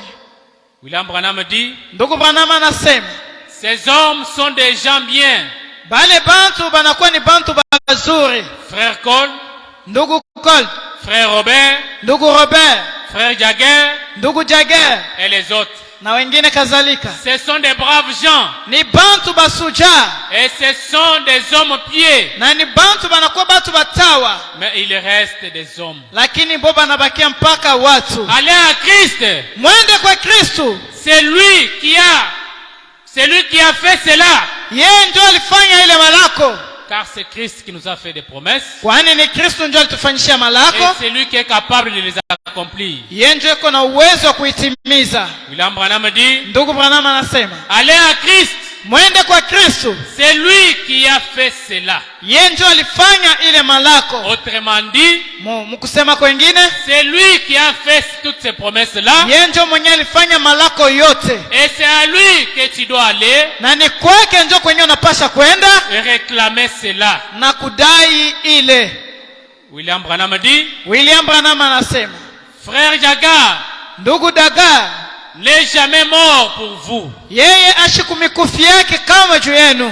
Ce n'est pas par les maîtresses des frères Jagar, Haina kupitia bilonda vya ndugu Jaga ni des frères Robert ama vya ndugu Robert que vous avez été guéris. ambao mlitunziwa, C'est par les maîtresses de Christ ni kupitia vidonda vya Kristu que vous avez été guéris. ambao mlitunziwa. Ils ne sont que des hommes Bo banakuwa mpaka batu batupu qui vous indiquent cela. benye beko na miongoza vile. En tant que ministre, Sawa vile mhubiri, j'ai dit, nikasema c'est tout ce que je puisse faire. njo kile kenye unaweza Vous kufanya indiquer, kumiongoza. c'est comme notre pasteur, Ni sawa vile wapastori wengine il nous indique vers toutes les promesses que Dieu nous a faites. beko na tuongoza kumalako yote ambayo Mungu alitufanyishia. Et c'est à nous maintenant Ni kwetu siye sasa de réclamer toutes ces promesses bakwenda kudai ile malako auprès de notre Seigneur Jésus. kumbele ya Bwana wetu Yesu Kristo. Nous ne pouvons pas réclamer ces promesses auprès du pasteur. Hatuwezi kudai ile malako mbele ya pastori wetu. Depuis que je suis à la grâce étonnante, Tokea wakati niko mgrasa ma étonnante, vie ne change pas. maisha yangu ibadilike. Pasteur Marcel ne fait rien pour moi. Pastori asifanye kitu juu yangu. Les diacres ne font rien pour moi. Washemasha wanifanyishie kitu. Les administrateurs ne font rien pour moi. Wazamiri wanifanyishie hata kitu. Cela n'a rien à voir avec le pasteur. Kile akiangaliane na Cela n'a pasteur. rien à voir avec les aides de diacres. Kile akione washemashi. Cela n'a rien à voir avec les administrateurs. Kile akione wazamiri. Tout dépend de votre attitude. Vyote viko naangaliana na Envers attitude les yako. promesses que Dieu t'a faites, Mukwa mbele ya malako ambayo Mungu tu dois alikufanyishia. réclamer ces promesses auprès du Seigneur. Inakupasha udai ile malako mbele ya Bwana Yesu Car Kristo. ce n'est que lui seul qui peut les accomplir dans ta vie. Kwani ni yeye peke yake anaweza kuitimiza ndani ya maisha yako. Ça ne sert à rien de te plaindre. Aisaidie kukitu kuliakana. Ça ne sert à rien de te lamenter. Aisaidie kukitu kuliakana. Tout ce que tu as à faire, Vyote vyenyewe unaweza kufanya c'est de réclamer ces promesses ni kudai ile malako auprès de celui qui te les a faites. kwa ule mwenye alikufanyishia ile malako. Celui-là, c'est notre Seigneur Jésus-Christ. Na ule mwenye alifanya ile malako ni Bwana wetu Yesu Kristo. Ce n'est pas le pasteur Marcel qui t'a fait toutes ces promesses. Aina Pastor Marcel mwenye alikufanyishia ile malako yote. Je continue avec la lecture. Naendelea na usomi. William Branham dit, William Branham anasema, c'est là que le châtiment qui nous donne la paix est tombé sur lui. njo pale penye mapigo ambayo iko natuletea amani iliangukia pake. C'est là que les meurtrissures nous ont guéris. Ni kupitia vidonda vyake vile shie inatutunza. Je peux affirmer ceci sur base de l'autorité de la parole de Dieu. Naweza kuhakikisha hii kupitia uwezo ama mamlaka ya neno la Mungu. Que tout homme et toute femme Mwanaume wote na mwanamke wote dans ce bâtiment ce soir ndani ya hii hekalu hii magharibi, est déjà guéri aux yeux de Dieu. yeye anaishatunziwa kumbele ya macho ya Mungu. Est-ce que vous le croyez? Eti mnayaamini? Parce que moi je ne crois pas Kwani mishaamini que quelqu'un ce soir muntu hii magharibi peut sortir de ce bâtiment anasema atatoka mwa hii hekalu tel qu'il était venu. gisi aliingia hapa. Car Dieu est censé confirmer ses promesses dans ta vie. Kwani Mungu eko mwenye kulazimishwa kutimiza malako yake ndani ya maisha yako. Parce qu'il a dit Kwani alisema que par ce meurtrissure, kupitia vidonda vyake nous avons été guéris. tulitunziwa. C'est une promesse. Ni malako. Et ce soir, Na hii magharibi, s'il y a quelqu'un qui est malade, kama kuko mtu mgonjwa, il doit réclamer cette promesse dans sa vie. anapasha kudai ile malako yake ndani ya maisha yake. Car l'eau est donnée, Kwani dhahabu ilipewa, l'eau est donnée, maji inapewa. l'eau qui est cette parole qui est donnée ce soir. Maji ambayo inakuwa neno yenyewe na neno hii magharibi. Tout ce que tu peux faire, Kyote kenyewe unaweza c'est kufanya de croire à cette parole, ni kuamini hii neno. tout en croyant Mkuamini que c'est par ce meurtrissure ya kupitia vidonda vyake que nous avons été guéris. ambayo tulitunziwa. Pour terminer, Juu ya kuisha, comme nous faisons la course à la montre, gisi tuko naangalisha montre, nous allons prendre le sermon que William Branham avait intitulé tutabeba mahubiri ambayo ndugu Branham aliita l'alliance inconditionnelle que Dieu a traitée avec le peuple. agano inconditionnel ambayo Mungu alifanya na taifa. L'alliance inconditionnelle L'alliance inconditionnelle que Dieu a traitée avec son peuple. ambayo Mungu alifanya na taifa yake. Nous allons prendre le paragraphe 49. Tutachukua kipande kyake kya 49. Vous allez m'excuser. Samani. L'alliance inconditionnelle que Dieu a traitée avec son peuple. Paragraphe 49. Sehemu yake ya 49.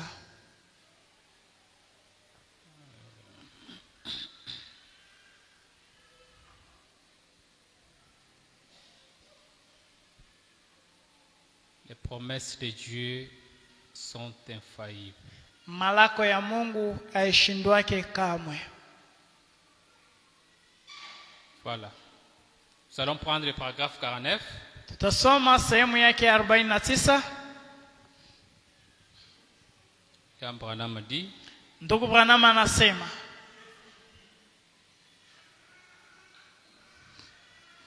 alliance inconditionnelle alliance inconditionnelle que Dieu a traité avec son peuple. ambayo Mungu alifanya na taifa lake. Oui, je suis au paragraphe 49. Niko msehemu yake 49. William Branham dit, Ndugu Branham anasema, s'il vous plaît, au piano, na Messi où est Billy? Il pose la question. wapi Billy eko anaswali?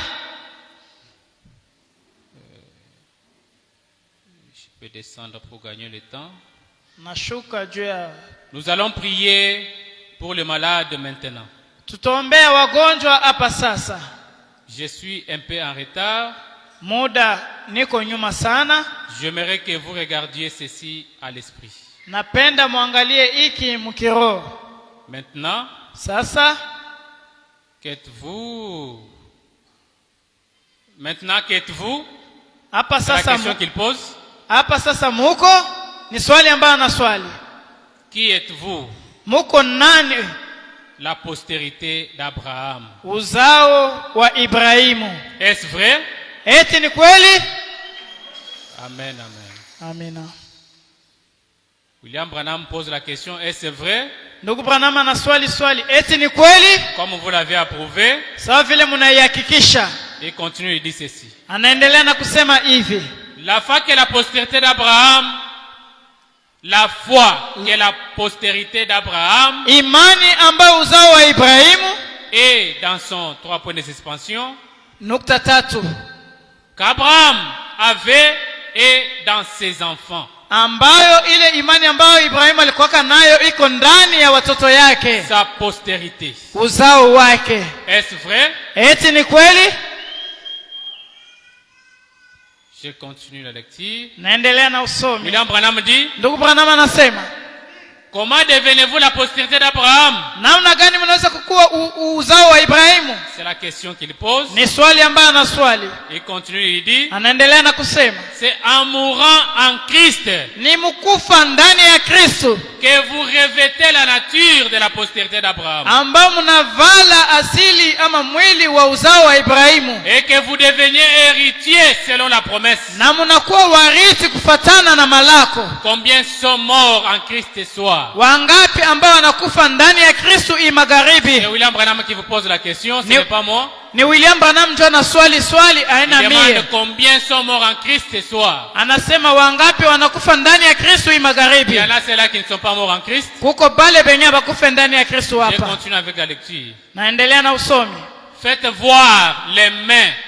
Muoneshe mikono yenu mweba nakufa ndani ya Kristo. Si vous êtes mort en Christ ce soir, Kama mnakufa ndani ya Kristo hii magharibi, William Branham vous demande de faire voir vos mains. ndugu Branham anaomba muoneshe mikono yenu. Il continue, il dit, Anaendelea na kusema, mort en Christ, kufa ndani ya Kristo, vous êtes la postérité d'Abraham. mnakuwa uzao wa Ibrahimu.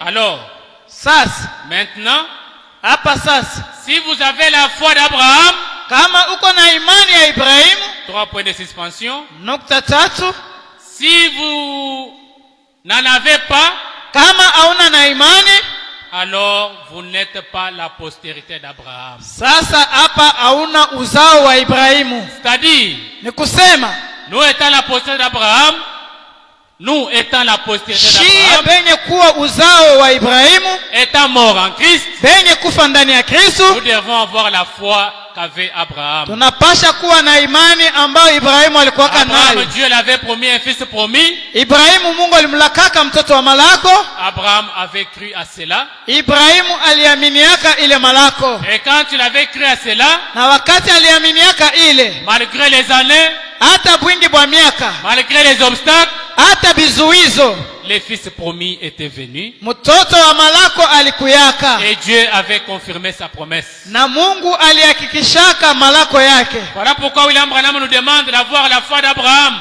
Ndio kwa maana William Branham anatuomba tuwe na imani ya Ibrahimu, afin que nous puissions voir la confirmation de toutes les promesses qu'il nous a faites. ili tupate kuona Malako yote ambayo Mungu alitufanyishia. Il nous faut la foi d'Abraham. Inatubidi Malako ya Ibrahimu. Sans la foi d'Abraham, bila imani ya Ibrahimu, nous pouvons nous lamenter. tunaweza Cela kuimani ne va rien changer. ili haiwezi kubadilisha kitu. Nous pouvons venir étant malades Tunaweza kuja hapa bagonjwa et retourner encore malades. na tunarudia tena bagonjwa. C'est parce que nous n'avons pas la foi d'Abraham Ni juu hatuna na imani ya Ibrahimu vis-à-vis de la promesse de Dieu dans nos vies. mbele ya Malako ya Mungu ndani ya maisha yetu. Je continue avec la lecture. Naendelea na usomi. Et Abraham, Ibrahim, peu importe les conditions, hata vile makanuni, Abraham fut fortifié en Dieu, Ibrahimu alitidiwa nguvu ndani ya Mungu, lui donnant gloire. alimpatia utukufu, Il ne douta pas, ashikushakie kitu par incrédulité, kupitia utokuamini de la promesse de Dieu. ya Malako ya Mungu. Ce n'est pas le cas pour nous ce soir, Haina mambo yetu hii magharibi, n'est-ce pas? haina vile. C'est William Branham qui pose la Ni question. William Branham ndio anauliza. Je continue avec la lecture. Naendelea na usomi. Car notre justice Kwani uwaki wetu vient par Jésus-Christ. unatokea kwa Yesu Kristo. Là où William Branham nous dit Pale ndugu Branham anasema que Abraham, ya kwamba Ibrahim, quand Dieu nous a fait des promesses, wakati Mungu alimfanyishaka Malako, Abraham ne douta point, Ibrahimu ashikushaki yake par incrédulité. kupitia utokuamini. Abraham a cru Ibrahimu aliamini que la promesse de Dieu ya kwamba Malako ya Mungu finira par s'accomplir. itatimilika. C'est l'attitude que William Branham nous demande ce soir. Ndio msimamo ambao ndugu Branham anatuomba hii magharibi. Que nous devons croire Anasema kwamba tunapasha que kuamini les promesses de Dieu dans nos vies ya kwamba Malako ya Mungu ndani ya maisha yetu finiront par s'accomplir. itatimilika mpaka Quel que soit le temps hata wakati que cela peut prendre, ile inaweza kubeba, quelle que soit la durée, hata kama inakawia, quelles que soient les années, hata kama inafanya miaka, vous croyez toujours tuamini mpaka qu'un jour, ya kwamba siku moja tout ce que Dieu vous a promis vyote vyenye Mungu alilaka finiront par s'accomplir. itafikia mkutimilika. Voilà pourquoi je vous demande ce soir Ndio kwa maana anatuomba hii d'avoir une magharibi bonne attitude ya kuwa na msimamo mzuri vis-à-vis de la parole de Dieu, mbele ya neno la Mungu, vis-à-vis de toutes les promesses que Dieu vous a faites. mbele ya Malako yote Mungu alikufanyishia, C'est là que vous verrez cela s'accomplir dans na vos vies. pale ndio utaona ile inatimilika ndani ya maisha yako. Si ce soir vous êtes venu tout en étant malade, Kama hii magharibi ulikuya mgonjwa, croyez qu'il y a une promesse pour cela. amini ya kwamba kuko Malako juu ya ile Car ugonjwa, Dieu vous a promis kwani Mungu alimilaka que je suis l'éternel Dieu ya kwamba niko wa milele qui Mungu vous guérit ambaye iko na de mitunza toutes vos maladies. kwa magonjwa yenu Ce yote. soir, vous n'avez qu'à croire Hii magharibi muamini tu que Dieu est capable ya kwamba Mungu iko na de uwezo vous guérir ya kumitunza à toutes vos maladies. kwa magonjwa yenu Si yote. vous êtes venu ce soir Kama ulikuya hii magharibi ayant des problèmes dans vos cœurs, na mambo ndani ya roho yako il y a une promesse pour cela. na uko na Malako juu ya Car ile, Dieu a dit, kwani Mungu alisema je suis l'éternel Dieu niko wa milele qui Mungu pourvoit à vos besoins. mwenyewe kunajibia Et kwa ce mahitaji soir, yenu. Na hii magharibi Vous n'avez qu'à lui rappeler muko tu munapasha à ce kumkumbusha qu'il vous a promis. kubyenye alimilaka, Et il est capable ce soir na iko na uwezo hii magharibi d'accomplir cette promesse dans votre vie. ya kutimiza ile Malako hii Et magharibi. vous avez besoin ce soir Kama uko na hitaji magharibi de vous marier. ya kuoa, Il y a une promesse pour cela. kuko Malako juu ya ile, Car Dieu vous a promis. kwani Mungu alimilaka. Il a dit Alisema ya que kwamba l'homme quittera son père et sa mère mwanaume ataacha baba et yake na mama yake s'attachera à sa femme. na atambatiana ama Tout tekana ce que pamoja vous na bibi avez ce yake. soir, Kyote kenye uko na kile c'est de magharibi lui rappeler à cela, ni kumkumbusha ile, tout en lui disant, mukumwambia Seigneur, tu m'as promis, Bwana, ulinilaka, tu m'as dit que je quitterai mon père et ma mère, uliniambia kwamba nitaacha baba et yangu na je mama yangu m'attacherai à ma femme. na nitaambatana na bibi Ce yangu. soir, Hii magharibi j'aimerais que tu accomplisses napenda utimize cette promesse dans ma vie. ile malako ndani ya Si maisha tu yangu. as besoin d'un enfant, Kama unahitaji mtoto, il y a une promesse pour cela. huko malako juu ya Car il ile, vous a promis, il a dit, kwani alilaka ya kusema que kwamba parmi mon peuple, katikati ya taifa il n'y langu aura jamais un stérile, hakustakuwa mutasa, ni une femme qui avortera. hakustakuwa mtoto wa kutoa Ce mimba. soir, tout ce que vous avez, Hii magharibi kenye uko c'est nacho de rappeler à Dieu, ni kukumbusha Mungu, lui dire, kumwambia Seigneur, Bwana, tu m'as dit, uliniambia dans mon peuple, ndani ya taifa il n'y yangu aura jamais un stérile. hakustakuwa mutasa. Mais pourquoi je suis stérile? Sasa kwa nini niko tasa? Comme tes promesses ne faillissent jamais, Hisi malako yako je yashindwane voudrais que tu kama. puisses accomplir cette promesse dans ma vie. Napenda utimize hii malako ndani ya maisha Et yangu, tu verras cela s'accomplir dans na ta vie. utaona ile tatimilika ndani ya maisha Quelles yako, que soient les années, hata bwingi mwa miaka, quel que soit ce hata, que les médecins t'ont dit, hata kile kenye baganga walikwambia, cela finiront par faillir. bile vyenye baminganga balimiambia Toi, vitashindwa. tiens seulement à ce que Dieu t'a promis. We shika mpaka kukile kenye Mungu Toi, alikwambia, crois seulement à ce que Dieu t'a promis. amini mpaka kumalako Mungu alikulaka, Et un jour, na siku moja tu finiras par voir cela s'accomplir. utafikia mkuona ile inatimilika. Car Sarah Kwani Sara et Abraham, na Ibrahimu ils étaient déjà vieux. balikuwaka bazee, Ils ne croyaient pas abakuwaka naamini qu'un jour, ya kwamba siku ils moja auront un fils. batapata mtoto, Mais comme il y avait une promesse lakini kisi kulikuwaka malako que Dieu leur avait faite, yenye Mungu alibafanyishiaka, malgré le temps que cela avait pris, hata bwingi bwa mashiku mais ilifanyaka, Dieu a fini par accomplir sa promesse. lakini Mungu alitimizaka mpaka malako yake. Voilà pourquoi, mon frère, ma sœur, Ndio kwa maana ndugu yangu, dada yangu, ce soir, hii magharibi Dieu vous dit Mungu ananiambia, qu'il se souvient toujours, anasema kwamba iko nakumbuka même mpaka après 10 000 générations, hata kisha bizazi elfu aux promesses qu'il a faites kumalako ambayo alifanya à la postérité d'Abraham. kuuzao wa Ibrahimu. Et toi étant la postérité d'Abraham, Na weye mkuu mwenye muzao wa Ibrahimu, ce soir Dieu est censé accomplir sa promesse dans ta vie. hii magharibi Mungu yuko mwenye kulazimishwa kutimiza malako ndani ya maisha yako. Que le Seigneur vous bénisse. Bwana ambariki. Là, je vous prierai de vous tenir debout. Hapa na misimu simame bwima, Parlez au Seigneur dans la prière. tuseme na Bwana ndani ya maombi. On va nous entonner un cantique Tutaimba, batatutumia mwimbo moya, et chacun de nous va parler au Seigneur. na kila mmoja wetu atasema na Bwana ndani ya Que le maombi. Seigneur vous bénisse. Bwana amebariki.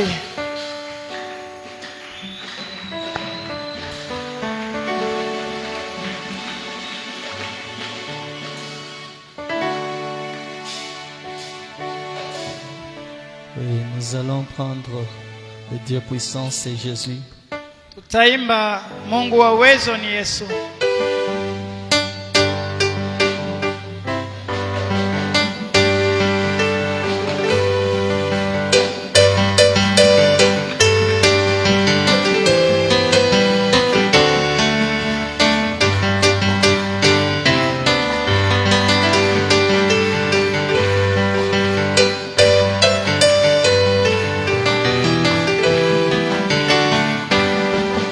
Le Dieu puissant, c'est Jésus. C'est le prince de paix, le Père de l'éternité et le roi des bontés, le merveilleux en sagesse, par qui toute chose est faite, la plénitude divine, en Jésus incarné, tout est allé. Oh oui, il est tout à lui, tout est à lui. Oui, il est tout puissant et tout à lui. Emmanuel, Dieu à nous, Jéhovah l'éternel, l'Esprit tout omniprésent qui remplit l'univers. Oui, Adam et l'agneau des péchés, l'auteur de la rédemption, Que béni soit son nom, tout en Jésus. En lui, oui, la plénitude divine est en lui. Tout est en, oh oui. Oui, Jésus est Dieu tout-puissant et tout en lui. Le commencement et la fin, l'alpha et l'oméga, la vraie parole incarnée, la nuit des rachetés, la sagesse et perfection, ma justice et puissance, et tout ce dont j'ai besoin, je les trouve à sa main, tout est à lui. Oh yeah. Oui, et tout allé, tout est allé, tout est allé, oui, et tout allé, le Dieu que nous entendions, c'est à la nuit chanson de l'Israël revenu. Apparaîtra Jésus, il viendra pour délivrer notre agneau immolé. La plénitude est en lui, le vainqueur de la nuit, tout est en lui. Oh oui, oui, la plénitude divine est en lui. Tout est en lui. Oui, Jésus est Dieu tout-puissant et tout en lui. Jéhovah est son nom. Alléluia, Jéhovah est son nom. Jéhovah Jireh, Jéhovah est son nom. Alléluia, Jéhovah est son. Jésus puissant guerrier, puissant guerrier, pendant les combats, Jéhovah est son. Appelons puissant guerrier, puissant guerrier, pendant les combats, Jéhovah est son nom. Jésus-Christ est son nom. Seigneur Jésus, Jésus-Christ est son. Seigneur puissant guerrier, pendant les combats, Dieu est son. Oui, puissant guerrier, puissant guerrier, pendant les combats, Jéhovah est son nom. Jésus ne change pas. Alléluia, Jésus ne change. Oui, Jésus est puissant, il est toujours le même Jésus. Jésus ne change. Jésus qui ne change pas. Jésus ne change pas. Dieu tout puissant, Jésus ne change. Oui, Jésus roi de roi, il est toujours le même Jésus. Jésus ne change. Jésus qui ne change pas, ne change pas. Toujours puissant, Jésus ne change. Oui, Jésus roi de roi, il est toujours le même. Jésus ne change pas. Oui, parlons dans la prière.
Jésus, Père éternel, Créateur du ciel et de la terre, nous t'apprécions, Seigneur Jésus-Christ, ce soir, car tu es plein d'amour, plein de compassion et plein de miséricorde.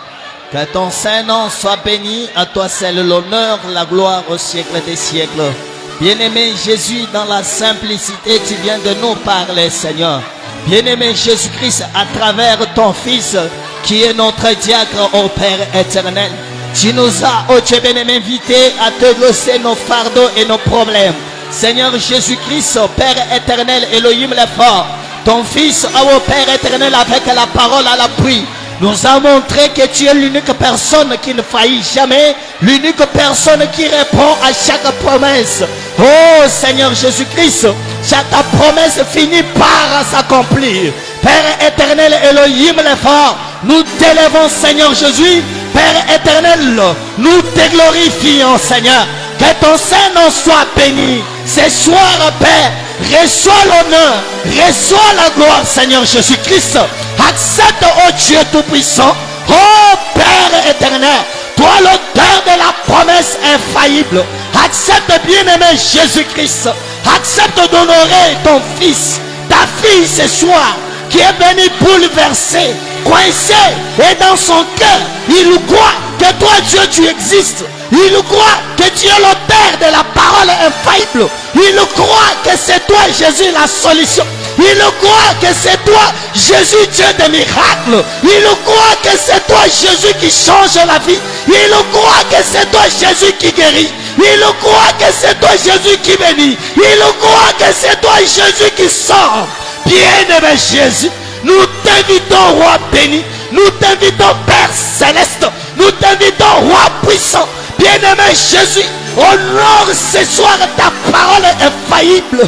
Accepte, oh Dieu, que le cœur de ton fils, ta fille, tressaille de joie, qu'il renoue. Alléluia. Gloire à toi, Seigneur. Alléluia. Gloire à toi, Jésus. Accepte que ta fille retourne dans la joie. Retourne, oh Dieu, en train de t'élouer dans son cœur. Bien-aimé, accepte que ton fils retourne, oh Dieu bien-aimé, satisfait. Bien-aimé Jésus, ta parole nous dit, nul ne peut venir à toi malade et rentrer malade. Nul ne peut venir à toi, Seigneur, pécheur et rentrer pécheur. Nul ne peut venir à toi, oh Dieu bien-aimé, coincé. Rentrer, oh Dieu bien-aimé, coincé. Bien-aimé Jésus-Christ, ce soir tu nous as dit, tout dépend de notre attitude et notre agissement et comportement vis-à-vis de la parole. Nous disons merci, Seigneur Jésus-Christ. Alléluia. Père éternel, accepte Jéhovah Jireh, Jéhovah Shaman, Alpha Omega. Accepte, bien-aimé Jésus, des produits, des miracles, des paradoxes, parce que nous voulons prouver à Satan que notre Père est capable de nous guérir, capable de nous sauver, capable de nous délivrer, capable de nous transformer, capable de nous élever, capable de nous bénir. Seigneur, bénis-nous, Seigneur. Nous sommes la sémence royale d'Abraham.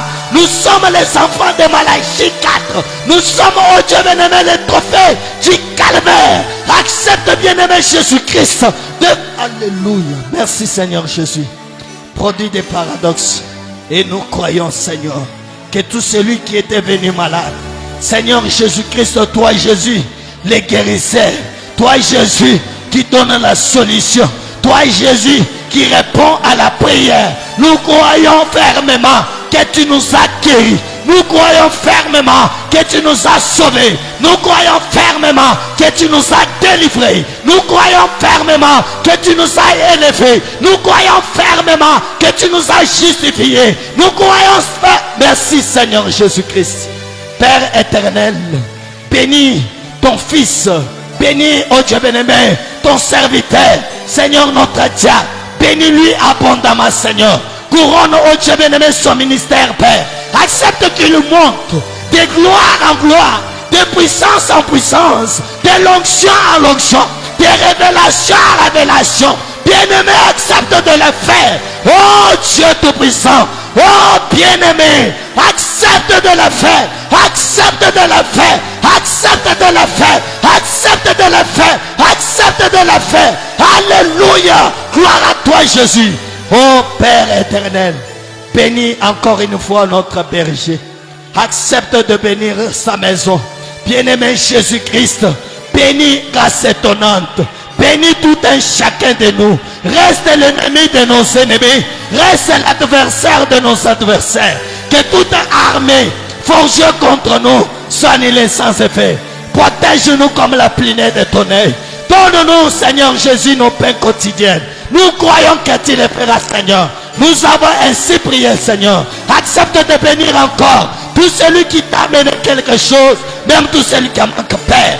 Oh Dieu Tout-Puissant, nous demandons avec foi, dans le nom puissant béni du Seigneur et Sauveur Jésus-Christ, notre Seigneur et notre Roi. Nous disons avec foi, Amen. Oui, nous allons chanter le Seigneur nous a aimés, 175 autres cantiques choisis pour passer aux récoltes des dîmes et d'offrandes. Tutapita kuile mwimbo njo kuchukua cha 10 na sadaka.